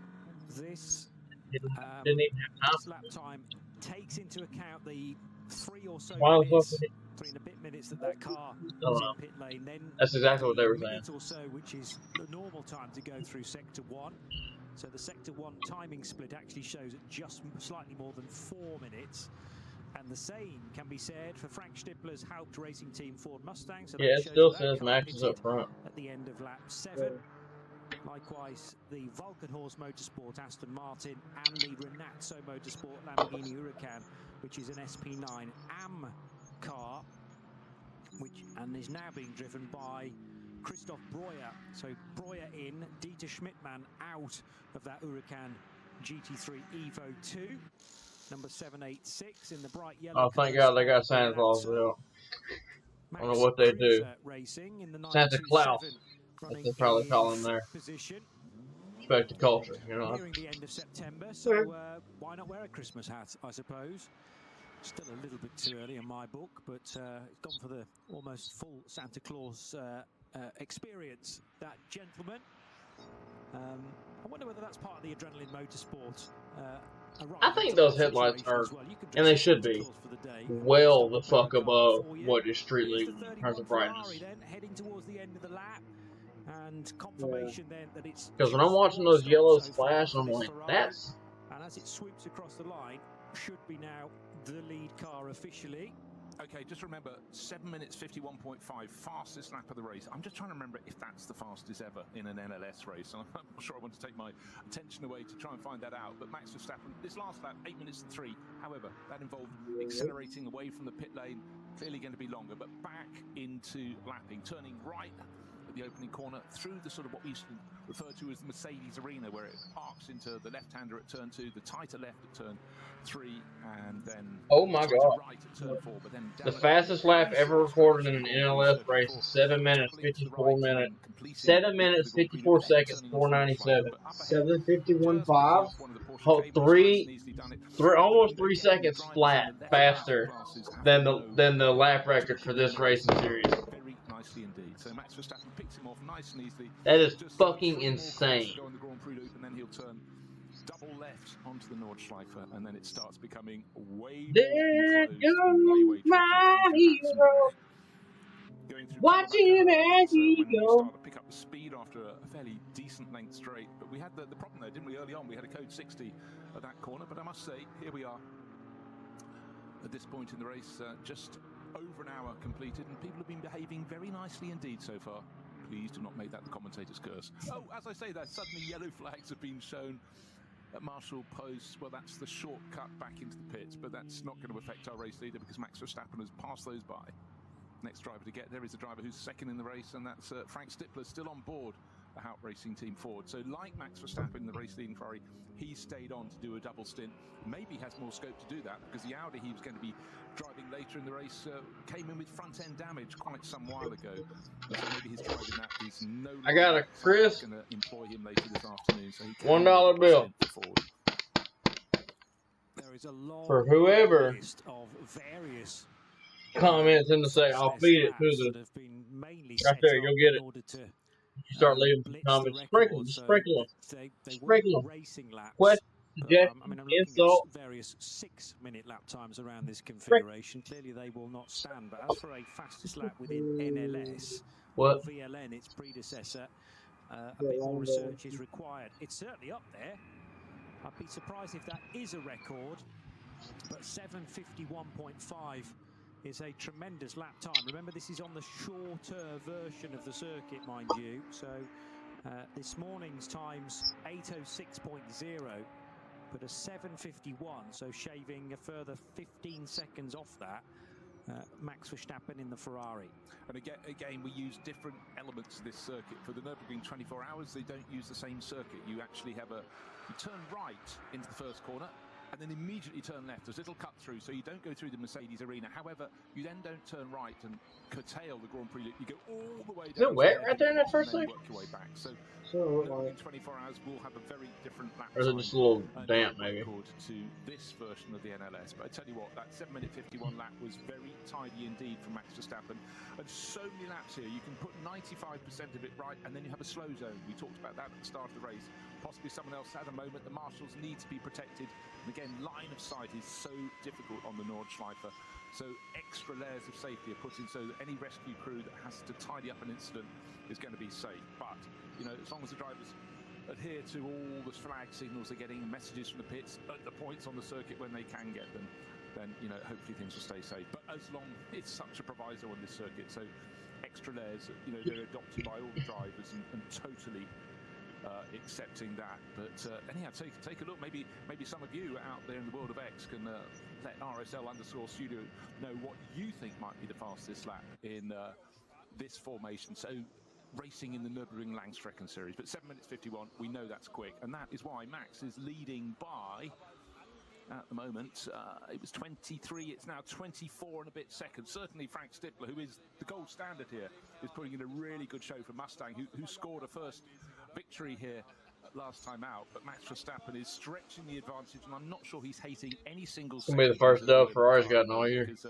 this is his weekend off. Max What a is busy still place to be leading. having it, but clearly I don't know how he came out ahead after that pit stop, but somehow he did. I don't understand it. At the end of the race. 4 hours is the duration of the race. Chris Lullum, his teammate, he may allow him one of those sessions, may allow him two, but right now, clearly a double stint from our race leader. Got the lead at the start of the race from third on the grid, hasn't looked back.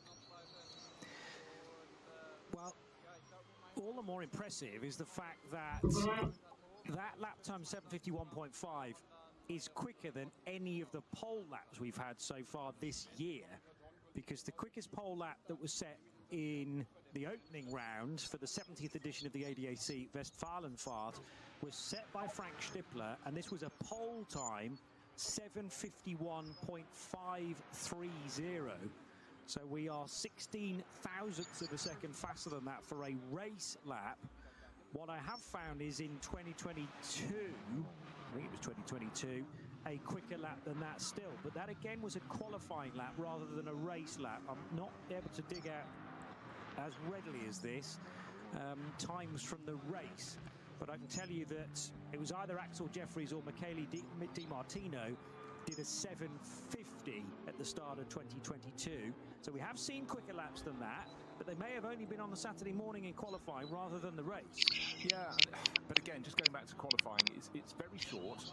And for 7:50. most drivers, they know the weather's going to be changeable, track conditions be changeable. Second and a half The off. track is normally Whatever quite that is. slippery or quite cool relative to how it's going to be in the race. So it's not always the best time, but really it's a sort out. As long as you get one banker lap in, your main job is to bring the car back. Come on, let's get some onboard with Max. Aim for a slightly faster time. Driven around the outside of a slower car and ended off the circuit. There's not a lot of time to prepare a car. Problem is, when you're way the fuck out front leading, you usually don't get a whole lot of camera time. You have to get to the car to the grid about 11:30 for a 12 o'clock start. So your mechanics do not thank you.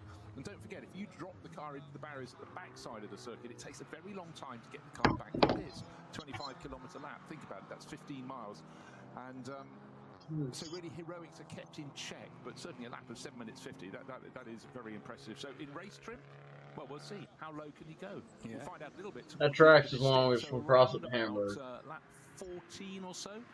His fuel load will be light. Times Little will long. slightly past their best, but that could be the next time that Max will strike for glory. However, of course, that could be obscured by a moment if someone's put a slow zone on the circuit somewhere around this 25-kilometre lap, or simply traffic at certain points on the circuit. But anyhow, we'll see. But certainly Max Verstappen flying here on this now Saturday afternoon on the Nurburgring Nordschleife. 24.8 second They're lead. getting some suggestion that it might be as low as a 7 minutes 49 second lap.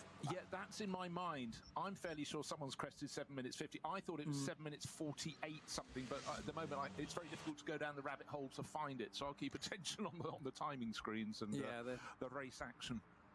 The records are great for pole positions. They're more difficult to dig out at speed when you're trying to do a race commentary as well from the races themselves. But a lap record, strictly speaking, should be within the race, remember, rather than anything that happens in other sessions through the course of a weekend. Just caught sight of a very nicely turned out BMW M4 GT3. Get your goddamn feet away from my goddamn feet. Chris X, Richard and Philip. Can't tell you who of the two's actually in the car at the moment, but it is one of the family members. And Plus Line's BMW running 4th in SP8T. There are 5, 6, 7, 8, 9, lots of SP8T cars, 9 in total. And Supras, BMWs, that's basically the order of the day. There's an Aston Martin Vantage as well from Pro Sport Racing, and indeed an Aston Martin from Pro Sport that leads the category for Marek Bachmann, number 191. He's up as high as 24th overall. As the 800 Honda Civic, the FL5, turns right, and that is Tiago Monteiro. I was just about to come to that. So this is a new TCR class car from Honda, and Tiago, really lovely Portuguese racer. Of course, he had his time in Formula One, raced a lot in the World Touring Car Championship. Again, that's why you need to print out the entry list, vln.de, take a look. There is always a name somewhere further down. It's very easy only to look at the top few classes, but work your way down. He's here because Honda, he's had such a long relationship with them, want him to help develop this car. Why do they want that? Because they can then sell that car for people to race all around the world in the TCR class. But you know, they call him up and he goes, "Yep, bags packed, on my way." I think you struggle to keep him away from this place. In truth, he has lots of experience in the last few years here. Oh, that was a big moment for I didn't anticipate this. Mustang, which has, how far up the order has that now? Sunrise. 5th position. Well, it was 5th before its pit stops. Remember, it came in the lap I'm like, before the GT3 car. The 2 class Porsche still up ahead of it, but since then on this, you know, it's getting going and really starting to move around the circuit a bit. Coming up on the, I think it's just past the Max Cruz Racing Audi. That's the one that was 4th overall. That's the alternative fuel car, but certainly Fabio Scherer staying on for a double stint is really starting to get the progress. But that car will be pegged back eventually by the fact it had that early pit stop. So I have to say its final pit stop earlier, which means that final pit stop will be longer than those that come in a lap afterwards. Normally about 20 seconds is the gap difference. It seems enormous, but just remember how long the lap is.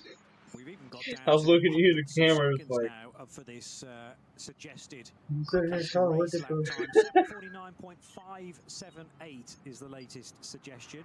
Verstappen has got curls to a the, little bit of screen did you say low 51s? and then ball. Yeah, The rest of it, ball. Okay, so sort of mid 51s, and we're looking at a mid 49, 7:49.5. So he's still amazingly got 2 seconds to find. May not be the same car, of course. We're talking about a Ferrari 296. Oh God! And if that's from a few years ago, who knows Fucking what do tyres that. it's on, in what weather conditions, might have been slightly more conducive to a quick lap time, and also a completely looks all different fucked car up. as well. My shit still looks all fucked up. Hang on.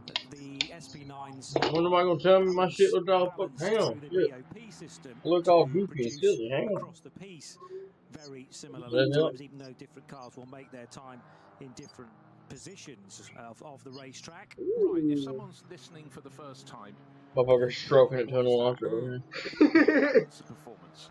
It's not something obviously in Formula One and other categories, some of other categories, but certainly in GT racing it is prevalent, and that is why you can have a race with 9, 10 different manufacturers and their lap times.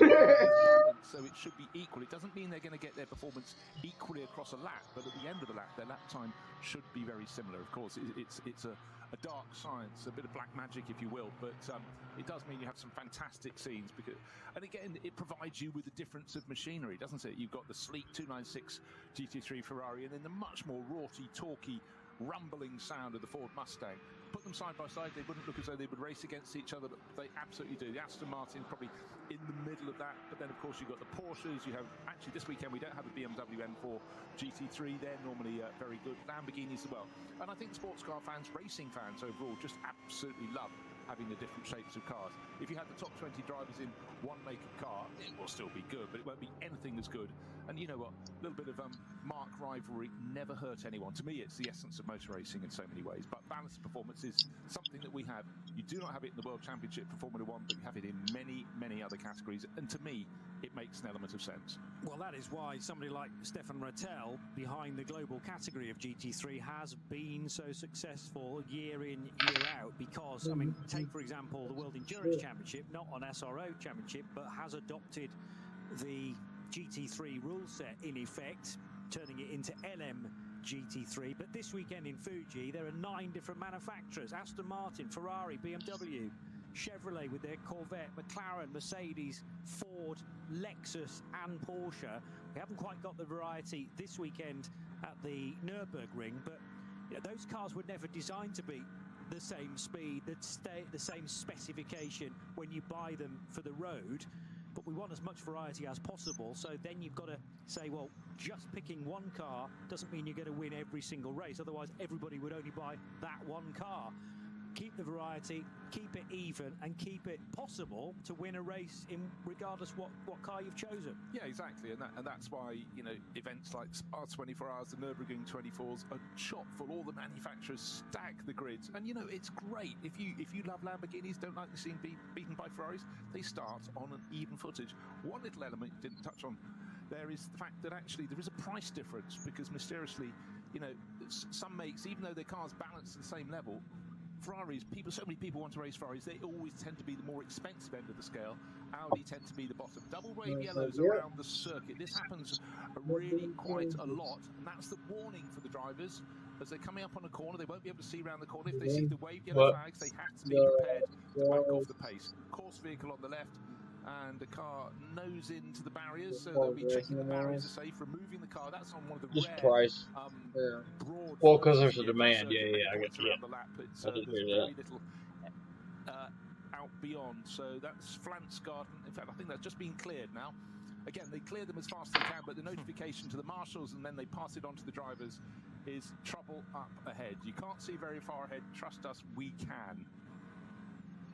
Yeah, and it's having absolute faith in those that are at the side of the track with their ways of warning what might be just around the next corner. There are so many blind approaches on this circuit, with corners north of 160, and whether that be a slippery surface or a change of surface, whether that be a car off, either in the barrier and therefore off the racing line, it might be sitting right in the middle of the road.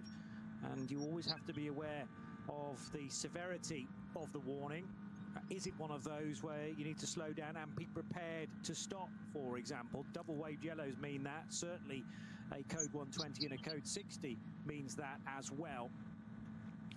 On we go, and 2 hours 37 minutes remaining with Max Verstappen onto lap 10. He's just completed that lap now, leading by, well, it's nearly half a minute. Nearly half a minute, and his last flying lap, well, he just did a 7:56 lap, and then he's fallen 6 seconds off that pace. Why on the subsequent lap 10, has he slowed so much? Well, he hasn't really. That's just simply where the traffic has fallen in front of him. And again, we had those double waved yellow flags, so he would have had to back off just a little bit, just preparing to back off more. Whoa! I found something. There had to be driver's alert, and that is God! drivers. It's hard enough. Damn, he almost didn't catch that. Right at the final 2 corners of the circuit, going up and through Hurrain and into. Yeah, you gotta change your pants? I bet you do. A BMW, a little Seat getting it very wrong. Sorry, Hyundai getting it very wrong indeed, and snapping. The track was going to the right, the car was going to the left. Somehow he's hauled it down. It says fuel filler cap or something has popped open on that. Maybe the extremists of the sun. Oh, my back's hurting, dude. This is a terrible streaming position. Probably better to drop it close to home, but anyhow, good save there. The sun's killing me too. Hyundai coming into the pits, but I can't lean right here because then I'm all up. Look where I'm at in the camera. Just got to bring it in. Maybe just that level of concentration. Hey, everybody. From 100 was comfortable, goddammit. So well done. Yeah, and partway through the save, Darian Donkel very nearly ran into the next car through. We've already mentioned, or I've already mentioned, the Stenley marketing by Mertens motorsport car, but I'm just wondering whether there are a couple in the race now. Yes, there's more than a couple in fact. 491, 496 and 492 all carry that identification, and all three of them are Hyundai i30Ns. So it was the Darian Donkel car that was in question. He shares with Akshay Gupta and Alex Schneider, and they run again in the VT2 front-wheel drive division, which also has the four-wheel drive cars from VT2 in the same category this year. The Falcon car that I was struggling to identify at the start of the race is the number 10 Audi, and that is for Jasmine Preissig, in fact, for Max Cruiser Racing. Jasmine, a regular runner in the 24H series as well, and she's sharing with Christoph Lenz and Timo Hochwind. So Max Cruiser getting a nice bit of sponsorship. I can't tell at this speed whether the tyres are the correct ones, but I'm sure that that is the case. Well, otherwise, I find that very disappointing. Why? I can't identify the sidewalls at racing speed at something like 80 miles an hour. Yeah, it's tough. But that typically or instantly recognisable two-tone blue that we so often see on a couple of Porsches, actually, and the season started so well for the Falcon Motorsport GT3 cars. They've had at least one 1-2 finish, but neither of the cars here this weekend. It's busy certainly around Central Europe, but further afield as well. So it might be a question of just finding drivers to take to the cockpit of those cars. Not sure whether there's, for instance, an ADAC GT meeting this weekend as well, which sometimes means that the entry to an NLS race suffers a touch. But there's always some scrapping to focus in on, regardless of the class, including Noah Nagelsdijk, who now heads out of the Mercedes arena, second place in Cup 2, the number 948 car. Across the course of the season, not everybody does all the rounds. I mean, you just mentioned Jasmine Preissig, normally racing the 24H series. Of course, if she was this weekend, she could be having a 24-hour race down in Barcelona, also covered by Radio Show Network. But, you know, you have to pick and choose, and some drivers, particularly if you're a top star in GT3 or if you're a low-ranked driver in GT3, you can actually get lots of other drives because they need a quick bronze or a quick silver. But yeah, you could be racing anywhere in the world. Hey, if you're the one person watching, drop something in the chat. We know you're here. We know you're the only one. 2006 to 2013. So some of the first cars you might have or else we might go so to bed. far out of date, nearly 20 years old. They might have been tucked away, nowhere to race. They will have next year, and it's really exciting. One of the ones I'm waiting not just to see again, but to hear is the BMW Z4 GT3 that just made such a good sound. I'd warrant Aston Martin makes a wonderful rumble. The Ford Mustangs at the moment, they win the sort of the best rumble of all, but certainly the racing engine note on the V8 Z4. You may say, hold on, but they never built a Z4 in road trim with the V8. Well, they got dispensation to have it in GT3, and I think anyone who watched them in period would go, oh yeah, they made a good sound. But they're historic, and some of the drivers talking to now aren't even 40 years old, going, I raced that. Oh my gosh, that's terrible. A historic series with stuff I've already raced. But luckily, I've just remembered I've got one still in the garage. It's just gone up from £250,000 worth to 500 in the drop. Well, yes, that's a winner for sure, even though you might feel a little bit old, that your car is now considered a classic racer rather than a modern day version. But as you say, the price hike is well worth considering.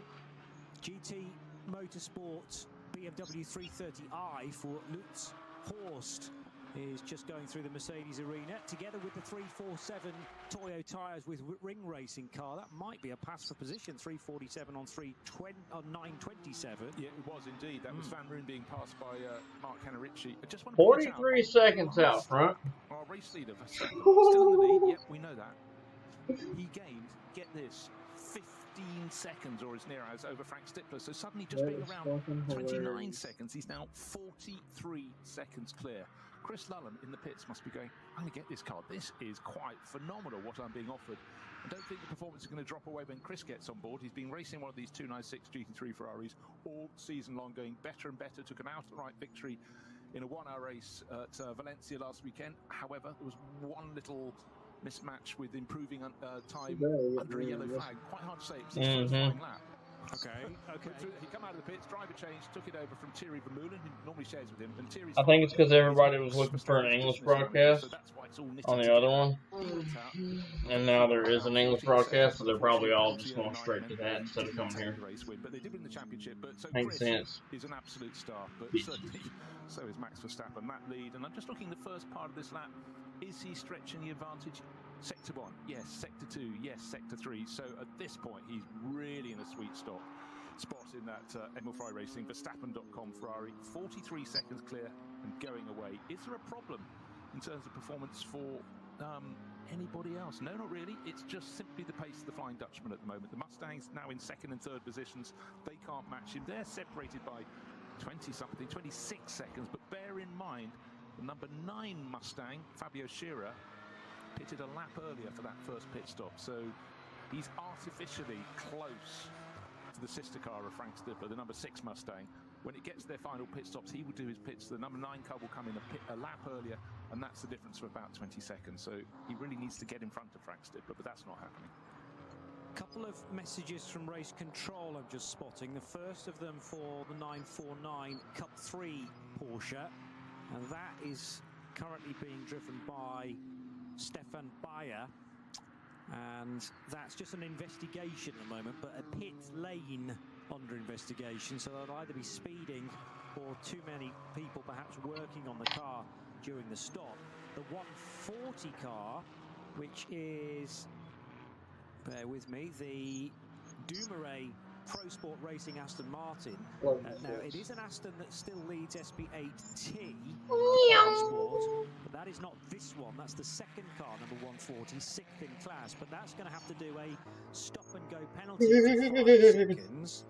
So I'm trying to remember whether you can do that. It's labelled as a stop-and-go penalty rather than a penalty added to your next pit stop. Yeah, so you have to come in and do it, and then take your pit stops next time around or subsequently. So that's a 5 second, but actually for the Dumoulins and Pro Sport, they're super experienced around here. They were penalty of 5 seconds. It means they were 5 seconds under their minimum pit stop time. Bear in mind, though, we have to remember that there is a sliding scale here according to when you come in, and that is something that sometimes catches really good entries here, but the experience seems it's a little bit surprising someone dropped the ball there. But bear in mind, it's not the driver's fault. They go when they're signaled to move away from their pit stop. So he'll have to come down pit lane, stop at the penalty box, which is just underneath the podium before you get to the main garages. Stop for 5 seconds and then rejoin. As Max Verstappen just delightfully drifting the car through that first left-hander that leads towards Hatzenbach. And the problem with doing that is that the Armco barrier just juts back in a little bit there where the tourist laps begin and past the old Grand Prix pit lane.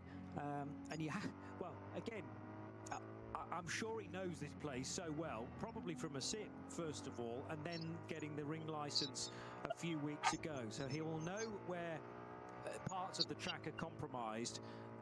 But that was almost as if he's been racing it for 20-odd years, just drifting it to within a cigarette paper of the Armco, didn't hit it, and then continued on to Hatzenbach.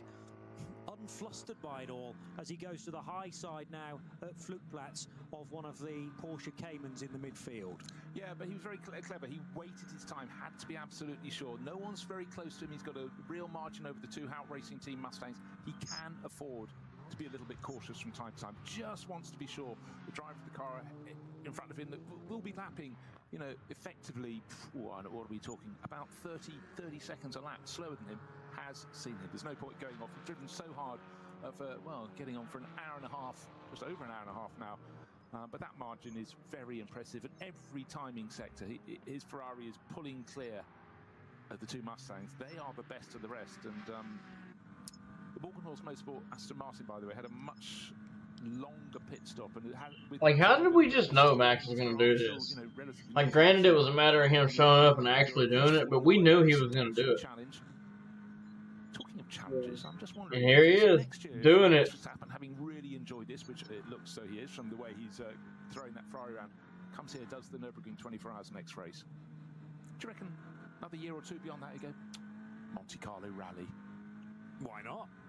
I mean, his dad has done a little bit of rallying, I noted, in the WRC. I'm not sure whether it was at Monaco. It may well have been, but you know, there's again the example of chopping and changing the disciplines, and Max is doing that with spades now.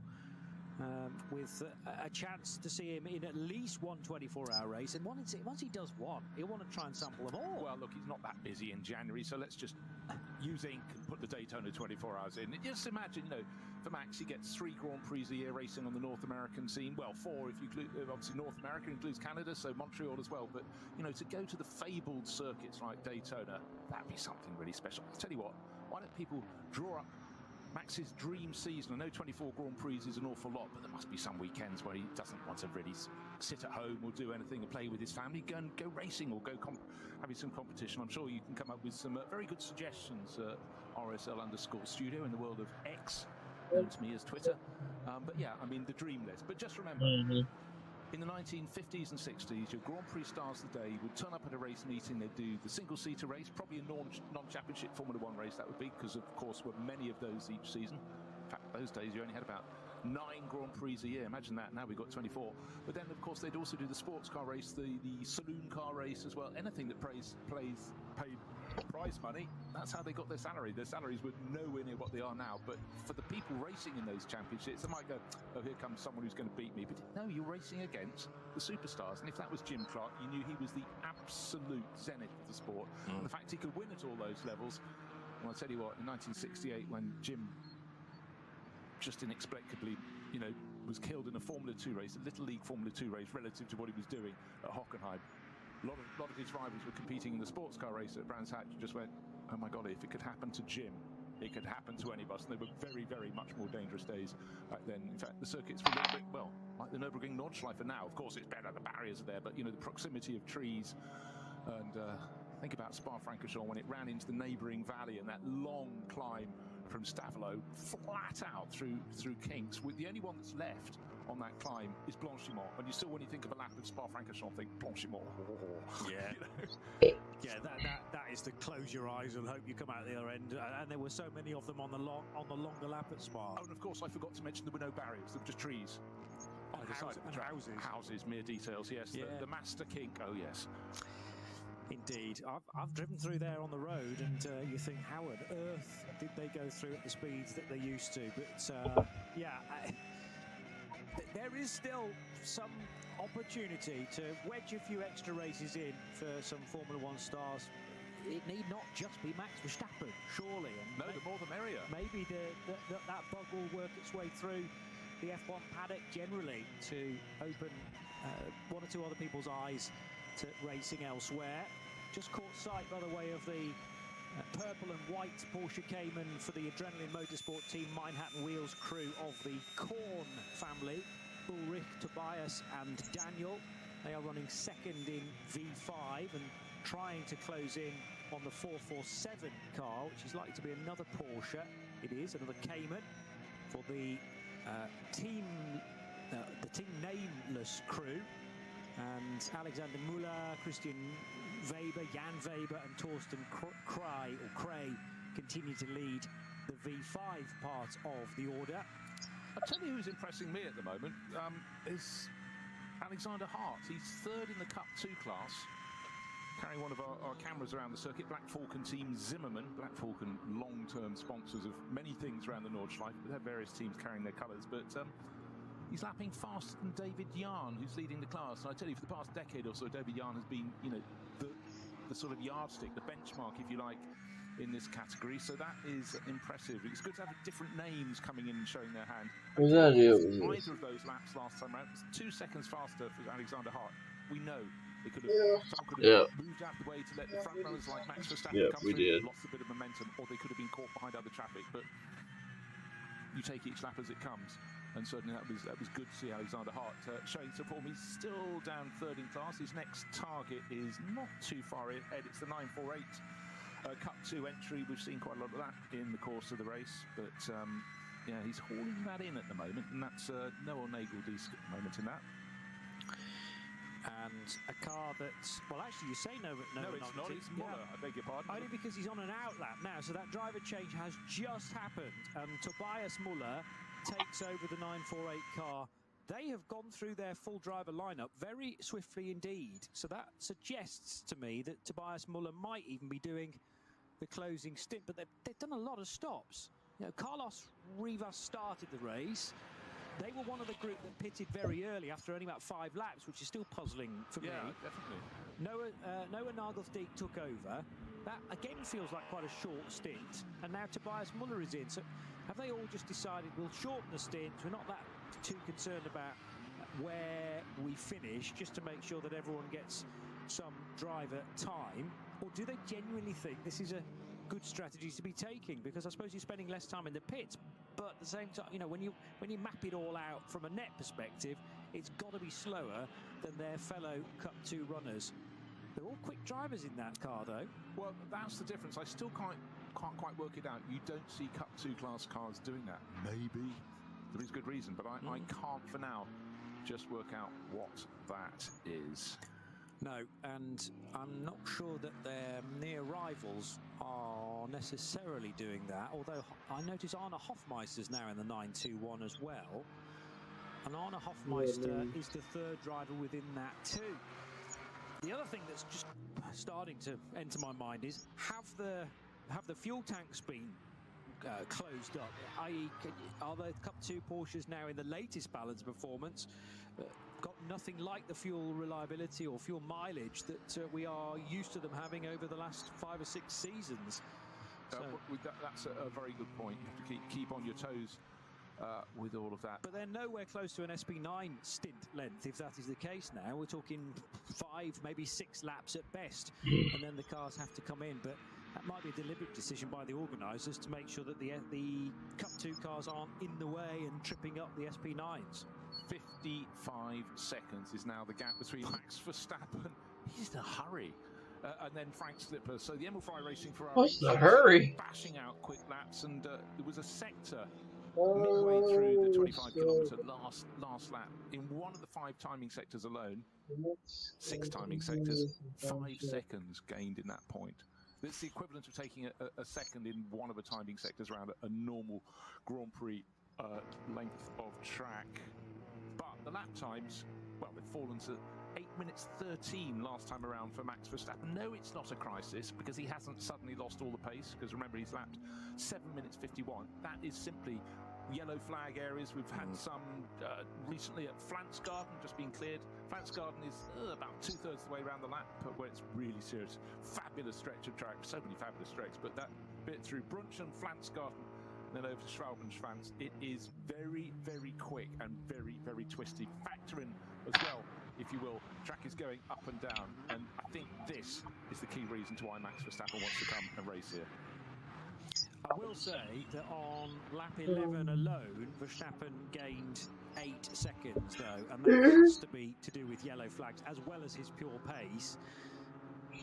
I cannot believe Max Verstappen is 8 seconds quicker than a Nurburgring Nordschleife specialist such as Frank Stippler. So that is about Verstappen going through an area that was green as he arrived at it. Yellows came in behind because of an incident that then slowed Stippler and Scherer to that extent, because they were very close on lap time. 8:18 from both the German and the Swiss. Verstappen, and this is testament to him building a lead in the first place. If you gap the field, there is then the scope for you to arrive at a certain part of the racetrack in a different state of caution, let's say, compared to those following you, and it can get steadily worse. Equally, I still don't think 50 seconds is necessarily a done deal, because, you know, the racing gods can turn things around, and Verstappen might see a yellow flag area or a code 60, which by the point that Stippler arrives on it, it might be clear. So, got to stick with this, folks. We've still got over half the race still to go. Yeah, the pendulum can swing in all sorts of directions here in the Nürburgring Langstrecke, often down to weather, but equally just down to an incident. It could be the 2 slowest cars in the field, running in one of the junior classes. have a bit of door-to-door action, one puts the other one off or whatever, one just goes off in that battle, suddenly there's a slow zone and it could just work in your favour. Not many forms of racing have it like this. With the consequence of such a long lap, it really makes such a difference. But when it's been clear, green flag lap, we know the fastest lap of the race at the moment, still in the hands of Max Verstappen, 7 minutes 51. The last few laps have been very, very busy indeed for them. Because of incidents around the circuit, the pace has dropped away, but every time it's clear, Max Verstappen is eking out a bit more of a margin over the better place, those two Hout Racing Mustangs. Frank Stippler, who is nobody's fool around the Nurburgring Nordschleife, he'll be making that Mustang go as fast as it can, but at the moment, it's not fast enough to challenge.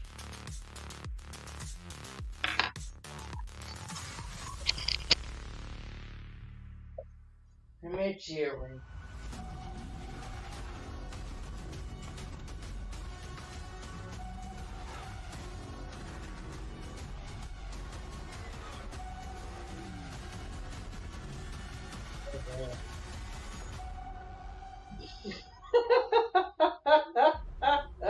I fall asleep.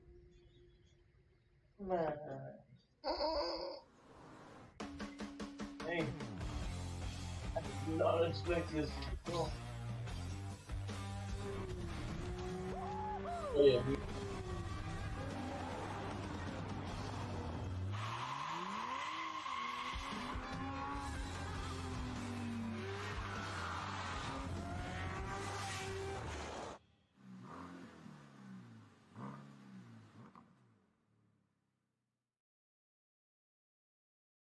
Sie sagen, es ist nur ein Auto, aber wir sagen, es ist Herzblut, Schweiß und Perfektion. Denn wenn du schraubst, dann zählt jeder Millimeter. Dann bist du in deinem Element. Du willst mehr als nur fahren. Du willst es fühlen. Die volle Kontrolle. Eine optimale Straßenlage. Wir wissen genau, was dich antreibt. Denn wir teilen die gleiche Leidenschaft. Egal ob auf der Straße oder auf der Rennstrecke. Wir sind immer an deiner Seite. Wir sind H&R. Offizieller Partner der Nurburgring Langstreckenserie.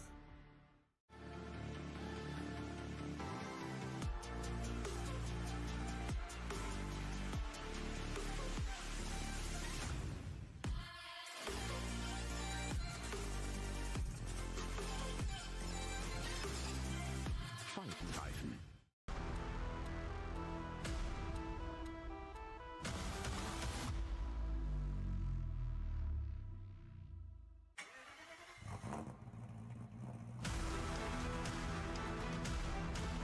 Hol dir jetzt dein eigenes Motorsporterlebnis nach Hause. Dein Online-Shop für Simracing-Hardware und Zubehör. www.simraceshop.de.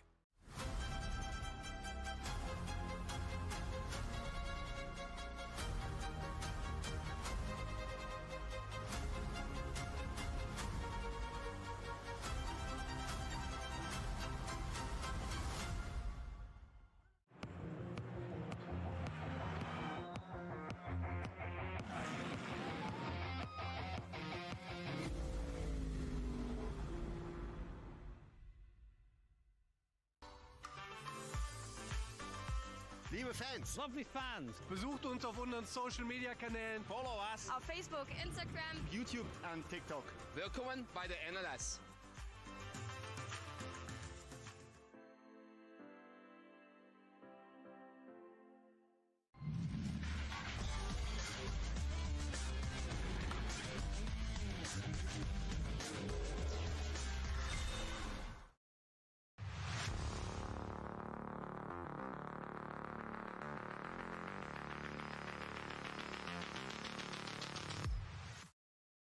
Renhofer. There's a couple of Renhofers in the entry this weekend. Raphael, who drives the 191. ADAC Barbarossa Price live from the Nurburgring Nordschleife. And in the Global Broadcast Centre, it's me, Johnny Palmer, together with Bruce Jones. Very much enjoying this fight for, well, mainly second and third, because Verstappen's checked out and he's almost a clear minute ahead. It's 52.4 seconds the last time they crossed the line. That's at the end of lap 13. That's the number 6 Mustang of Frank Stippler. He stays at the wheel of car 6, been there from the start, and that incredibly impressive rise from 13th position up to 2nd after probably only the first 3 sectors of that opening lap. Vincent Kolb still to come in that car, but we'll get beyond half distance, I'm sure, before Vincent takes over. Now there is a car running slowly. The 321, that might be the end of the Dottinger Hor, actually. Difficult to tell from the tighter shot, but 321 Audi is the Gorian RT by Sharkey racing car. And the driver of it, who is Wolf, doing a good job in trying to just park it in a safe location. He's found a marshal point. It's actually a fire marshal point indicated by the orange end to the Armco. But now testing the rear view mirrors, because there's had 2 separate attempts here at trying to get it into the overlap, and therefore if he can get it into that little safety space, it might be that the yellow flags on the lead-up might be able to be withdrawn as well. Well, trying to reverse into the gap in the cut in the barriers, but I think he's going to have one more attempt coming forward. But again, it sometimes just goes to prove how little visibility you have out. Oh, and he moves forward, then suddenly a course vehicle pulls in front. There was nearly a little bit of contact. That's going to hook up with him, I presume, and then tow him away. So that's a good idea. Good job from the driver, Jens Wolf, though, to try and tuck it away to safety, but they'd rather get him back to the pits, and you never know, could actually rejoin the race. But clearly something amiss. You're quite right.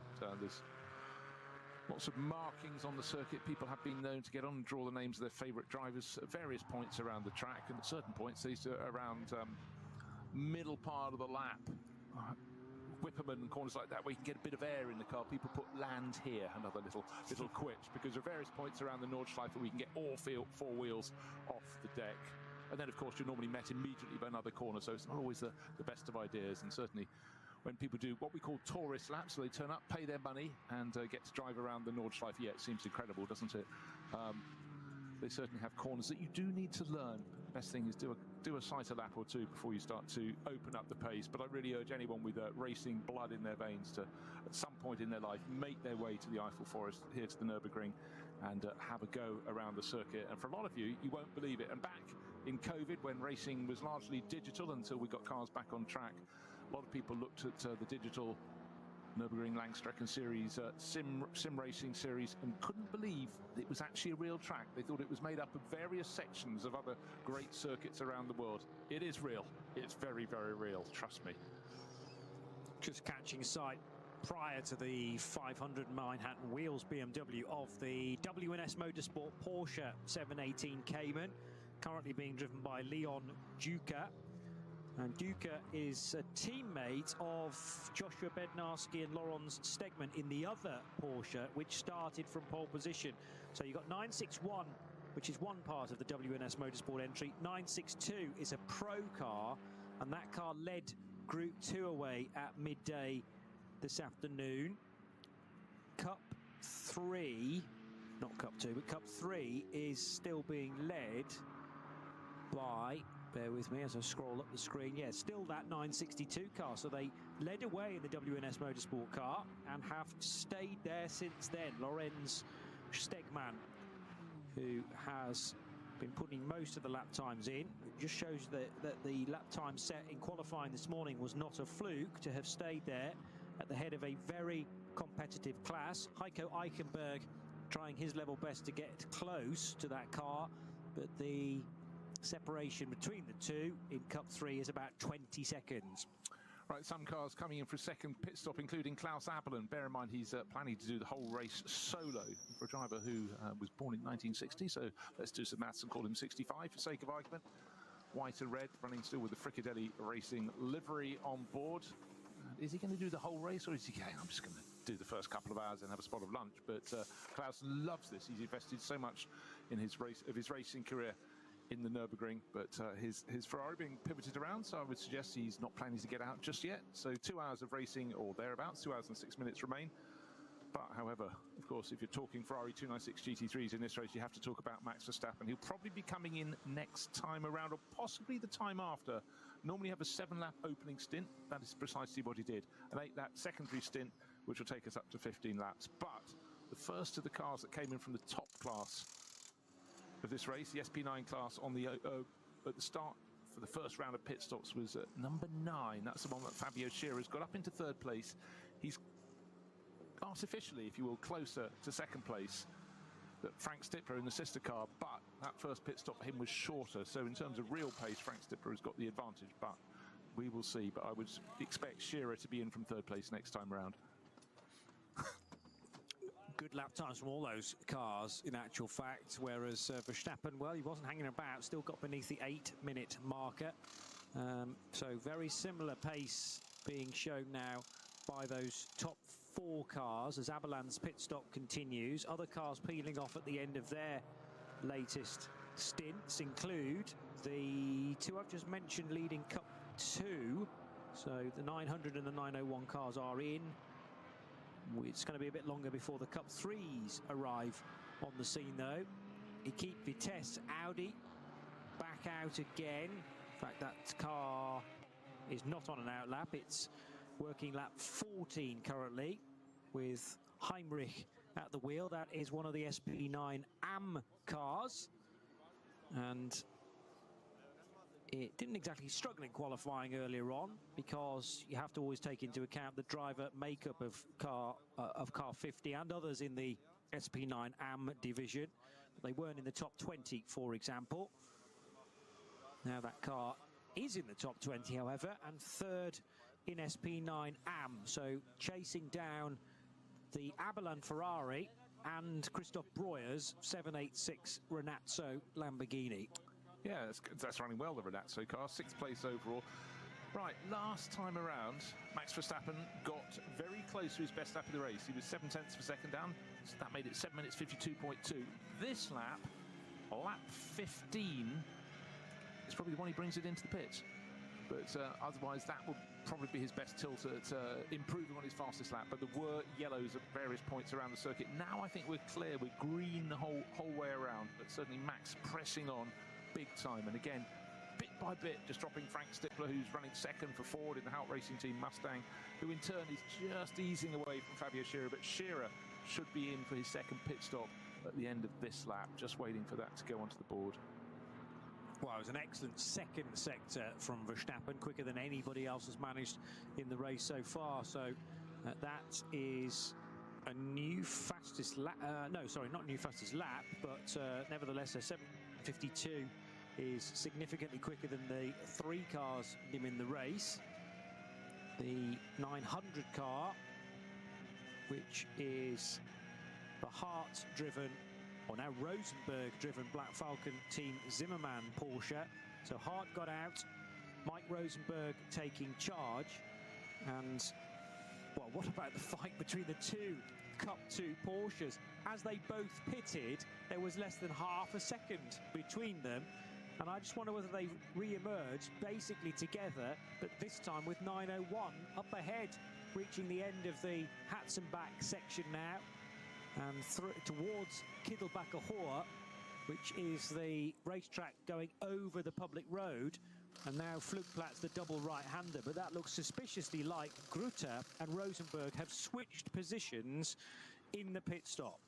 Yeah, absolutely concur with that. Right, the car that pitted first from the top class at the end of lap 6 has come in again after lap 14. So we reckon they'd do an 8-lap secondary stint. They absolutely have. So next time around we'll have Max Verstappen and Frank Stippler in. But Fabio Scherer has brought in the number 9 and has hopped out. And that leaves Dennis Fetzer or Jan Mardenborough to get on board. I think it's Dennis who's getting. I just need to see around the high upper edges of the driver's seat. We'll find out when it goes back out. But for Hout Racing Team, owned by Hubert Hout, based just across the road in Moispath, they've been such staunch supporters of this series and all GT racing for time immemorial. But they've latched on with Ford, and certainly bringing that blue oval rumble has been something very, very popular with the German fans at the Nordschleife. Pit stop ongoing then, and an indication of the fuel hose with its trigger at the end. So again, fuel flow is tricky to govern up and down the order. One or two, well, one fuel pump is always going to be the temperamental one, I suppose, and in order to ensure that you get the consistent amount of time being served in the pit stop, then these are all timed visits to pit lane. This Mustang, I'm sure, similar to the sister car within Haupt Racing Team, on Yokohama tyres. So we haven't mentioned a different tyre manufacturer again, but the Advans being utilised by the big American cars, front engine with their 5.4 V8s, the Ford Coyote engine. And that is about to lurch back into life as well with a brand new set of tyres beneath it. Scherer having brought the number 9 car in, the number 9 car in by Fabio Scherer. Frank Stippler stayed out though, as away then goes the number 9 Ford.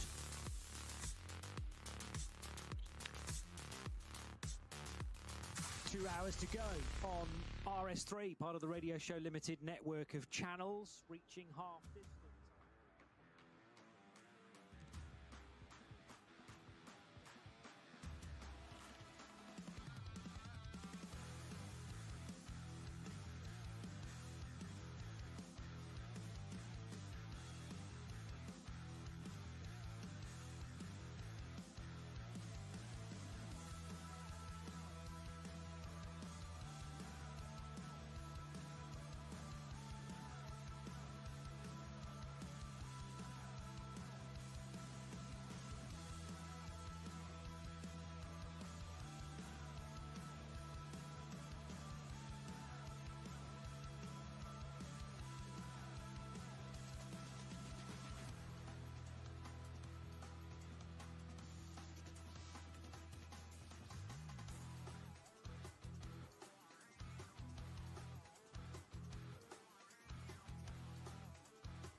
On with significant frontal damage, and then a nose-to-tail action from the BMWs, one squirming a tad wide on the approach to Brunchen. But there's been no shortage of action all the way through the opening 2 hours, Bruce.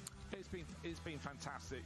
Again, it's lovely having a different mix of drivers at the front end of the field. To bring in a 4-time world champion is always going to draw some fresh eyes here. But again, it always strikes me when you look down through the field, there are class battles everywhere. Of course, you've got this enormous discrepancy in performance between the slowest cars in the field, which are effectively little more than road cars, up to the road rockets that are in the top class. But at the moment, the lead is, let's have a drum roll, just over a minute now. Max Verstappen ahead of the Frank Stippler driven Haupt Racing Ford Mustang. The sister Ford Mustang has pitted. That's made its second pit stop, and just waiting for update to see who took that over. Was it Dennis Fetzer or Jan Mardenborough? But again, they will make their final pit stop earlier, 1 lap earlier, one presumes, than the rivals, which will therefore mean their final pit stop has to be longer. But I think we'll revert to having 31 from 6 from 34, which is as it was in the first lap of the race. That'll be the Verstappen.com Ferrari at the front, the number 6 Ford Mustang from Haupt Racing Team, and the Walkenhorst Motorsport Aston Martin. Now up into 4th place overall, making it 4 manufacturers, is that Lamborghini Huracan that has really impressed very much today for Renazzo Motorsport Team. 4 makes in the top 4. Great to see as well that the scaffolding has been removed from the Nurburgring Castle. That seems to have been renovated have been renovated for much of the season, and sadly the ideal lines of that have been taken away from our vision, but it's all been removed. It looks like that was been a success therefore, and the eye-catching icon on the inside of the northern loop is returned. Here's the Ferrari from the lead of the race. Max Verstappen, Dolly Jacks going underneath, and indeed Chris Lullen just waiting to the left-hand side of the 31 Ferrari, ready to take it over. Yeah, the young Brit, he might have wondered if he was going to get a go at all, but of course it's 4 stints in this race. The first 2 taken by Max Verstappen. He didn't lead from the start, but he led from the opening corner on the opening lap. Brilliant start from him. He'll get out. We'll see who gets to do the final stint. Maybe it's going to be 2 stints through to the end of the race. Here we are, just past the halfway point. Young Brit Chris Lullum getting on board, a serious racer in sim. That's how he came in contact with Max Verstappen, who loves sim racing a huge amount, and he's stepped up this time to his first full season of GT racing. He's only his 2nd season all. Did Radical racing, as you were pointing out last year, in the Radical UK Cup, Hackety UK Cup. But this season, GT World Challenge, he's proved he's one of the very, very quickest. Remarkable story. But let's see what he can do here, Johnny. He's never raced here on the Nordschleife before. He's raced here at the Nurburgring, but that's only in sprint 1-hour races. But the Nordschleife, much, much longer lap. 25 kilometres, much, much tougher lap. Really tight and twisty, 172 corners in all. You know what? So Max Verstappen's about to stay in. He's not got out of the car yet. Chris Lullum is waiting alongside. Normally there'd be a driver change by this point. All the wheels are off the car. He's passed in a drink. You know what? I think Max is going to do a hat trick. No, I think that is Max stepping away, is it not? Yeah, they have a different gate. So okay. I thought that was Max out of the car. He was helping Chris get strapped in. Okay, that would explain it. Maybe I was looking at something else on the car, but it wouldn't surprise me, quite frankly. Just had a quick conversation. Go. Oh, that was too much fun. You can do the last stint, mate. I know we had that agreement at the start of the race, but just forget about that. Yeah, whose name's on the side of the car? Who's called .com around here? Yes. Well, yes, no, it's more than likely it will be Chris, but I just looked away for a bit, and I still saw someone wearing with a blue, white, and red helmet. Yeah, similar helmet design, certainly similar race suit as well. Well, the full confirmation will be when the car leaves the pit lane and the timing system catches up with a potential driver change. Still plenty of people wanting to photograph, if it is Chris, now in that car, with photographers kneeling down at the road surface. Oh, by the way, I didn't, I think, answer my own question. Who took over the second of the Hout Racing Team cars from Fabio Scherer? It's Dennis Fetzer. It's been the completest. Yep. So Jan Mardenborough should do the 4th and final stint. So fresh set of Michelins on the Emil Frey Racing Verstappen.com Ferrari. Normally competes on Pirelli when it races in the GT World Challenge. So the teams have to just become accustomed to these cars, and such a tyre war in the Nurburgring Langstrecken Series. And Yokohamas are the ones on the 2 Mustangs, the Hout Racing Team, and plenty of other makes around. But back into the race goes the Ferrari that came in with a lead of north of the minute. It was 1 minute and 2 seconds, I think it was, before the pit stop. We'll see what it is afterwards, but it's not a race into the pits, a race out of the pits. Well, it is, but it's the pit stop has a mandatory time, and we have had even some of the top teams getting it wrong today. If you're short by, let's say, just 1.5 seconds, you have to come in with all that deceleration time, pit speed limit. You're going slowly, and you stop for another 1.5 seconds. So it costs you about 30 seconds for going down by just 1.5 seconds below the margin. So you just really got to keep your eye on it. But Johnny, you and I have been commentating on endurance racing and GT racing for many years, and every single race someone transgresses, don't they?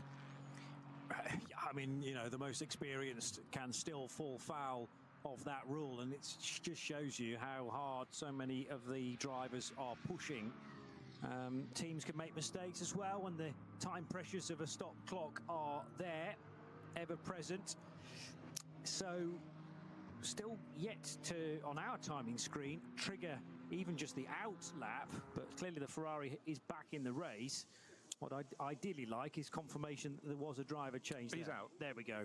That's the confirmation I needed. Yep. The face of Max Verstappen deep in conversation with those at ML Frey Racing. Yeah, because quite often you have to wait until the first timing interval around the circuit before it's confirmed to you, and around here that's about 5 kilometres or 4.5 kilometres or whatever. But anyhow, Max is out, and he doesn't even have the decency to look as though he's got very hot and bothered. He's got that completely under control, and I think he's just reveling in this entirely different environment. The circuit is just what it is. It's just the most amazing stretch of tarmac in the world, even if it was completely level, had all these corners. But to me, the thing that really makes the Nordschleife is the vertical change, the topography here in the Eiffel Forest. And there really is appreciable up and down vertical gain and loss, and that's why the lap just is endlessly interesting. And I'd love to hear Max's thoughts as soon as he gets a microphone in front of his face. But you know, a whole new bunch of fans, both regular NLS fans, getting to greet Max here. Of course, he did a race a couple of weekends ago, but this time, for the first time, having got that ring license, he's racing in the top class, and how coming in with a margin of a minute and more. Quite fantastic run from him.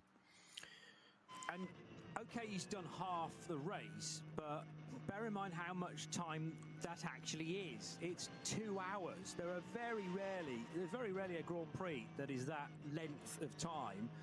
Think back to the recent Italian Grand Prix at Monza, which I think was the quickest Grand Prix in history. Was it about an hour and 10 or something? An hour and 13. 13, okay. And 24 seconds to do 53 laps. That is a race that Max won.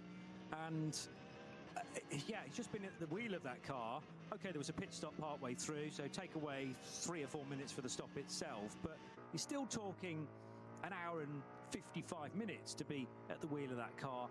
And the concentration levels have had to be as high, if not higher, actually, than you might require in a Grand Prix, because you're not having to deal with traffic all the time in a Formula One race, whereas here, there's all the corners to try and remember. There's where you are on the racetrack, there who you're racing with as well. So his brain will have been in a workout there. It will. I'd say it's far better than having a session in the gym, because yes, I mean, things are coming at you from all angles. Oh, and it's fun, so why not do some more of it? I'm sure he will, but again, just a chance to see any car being driven around the circuit. You know, I could watch onboard laps all day long around the Nurburgring Nordschleife. It doesn't matter what class of car you're in, but when you're in one of the front-running cars, the sheer pace with which the corner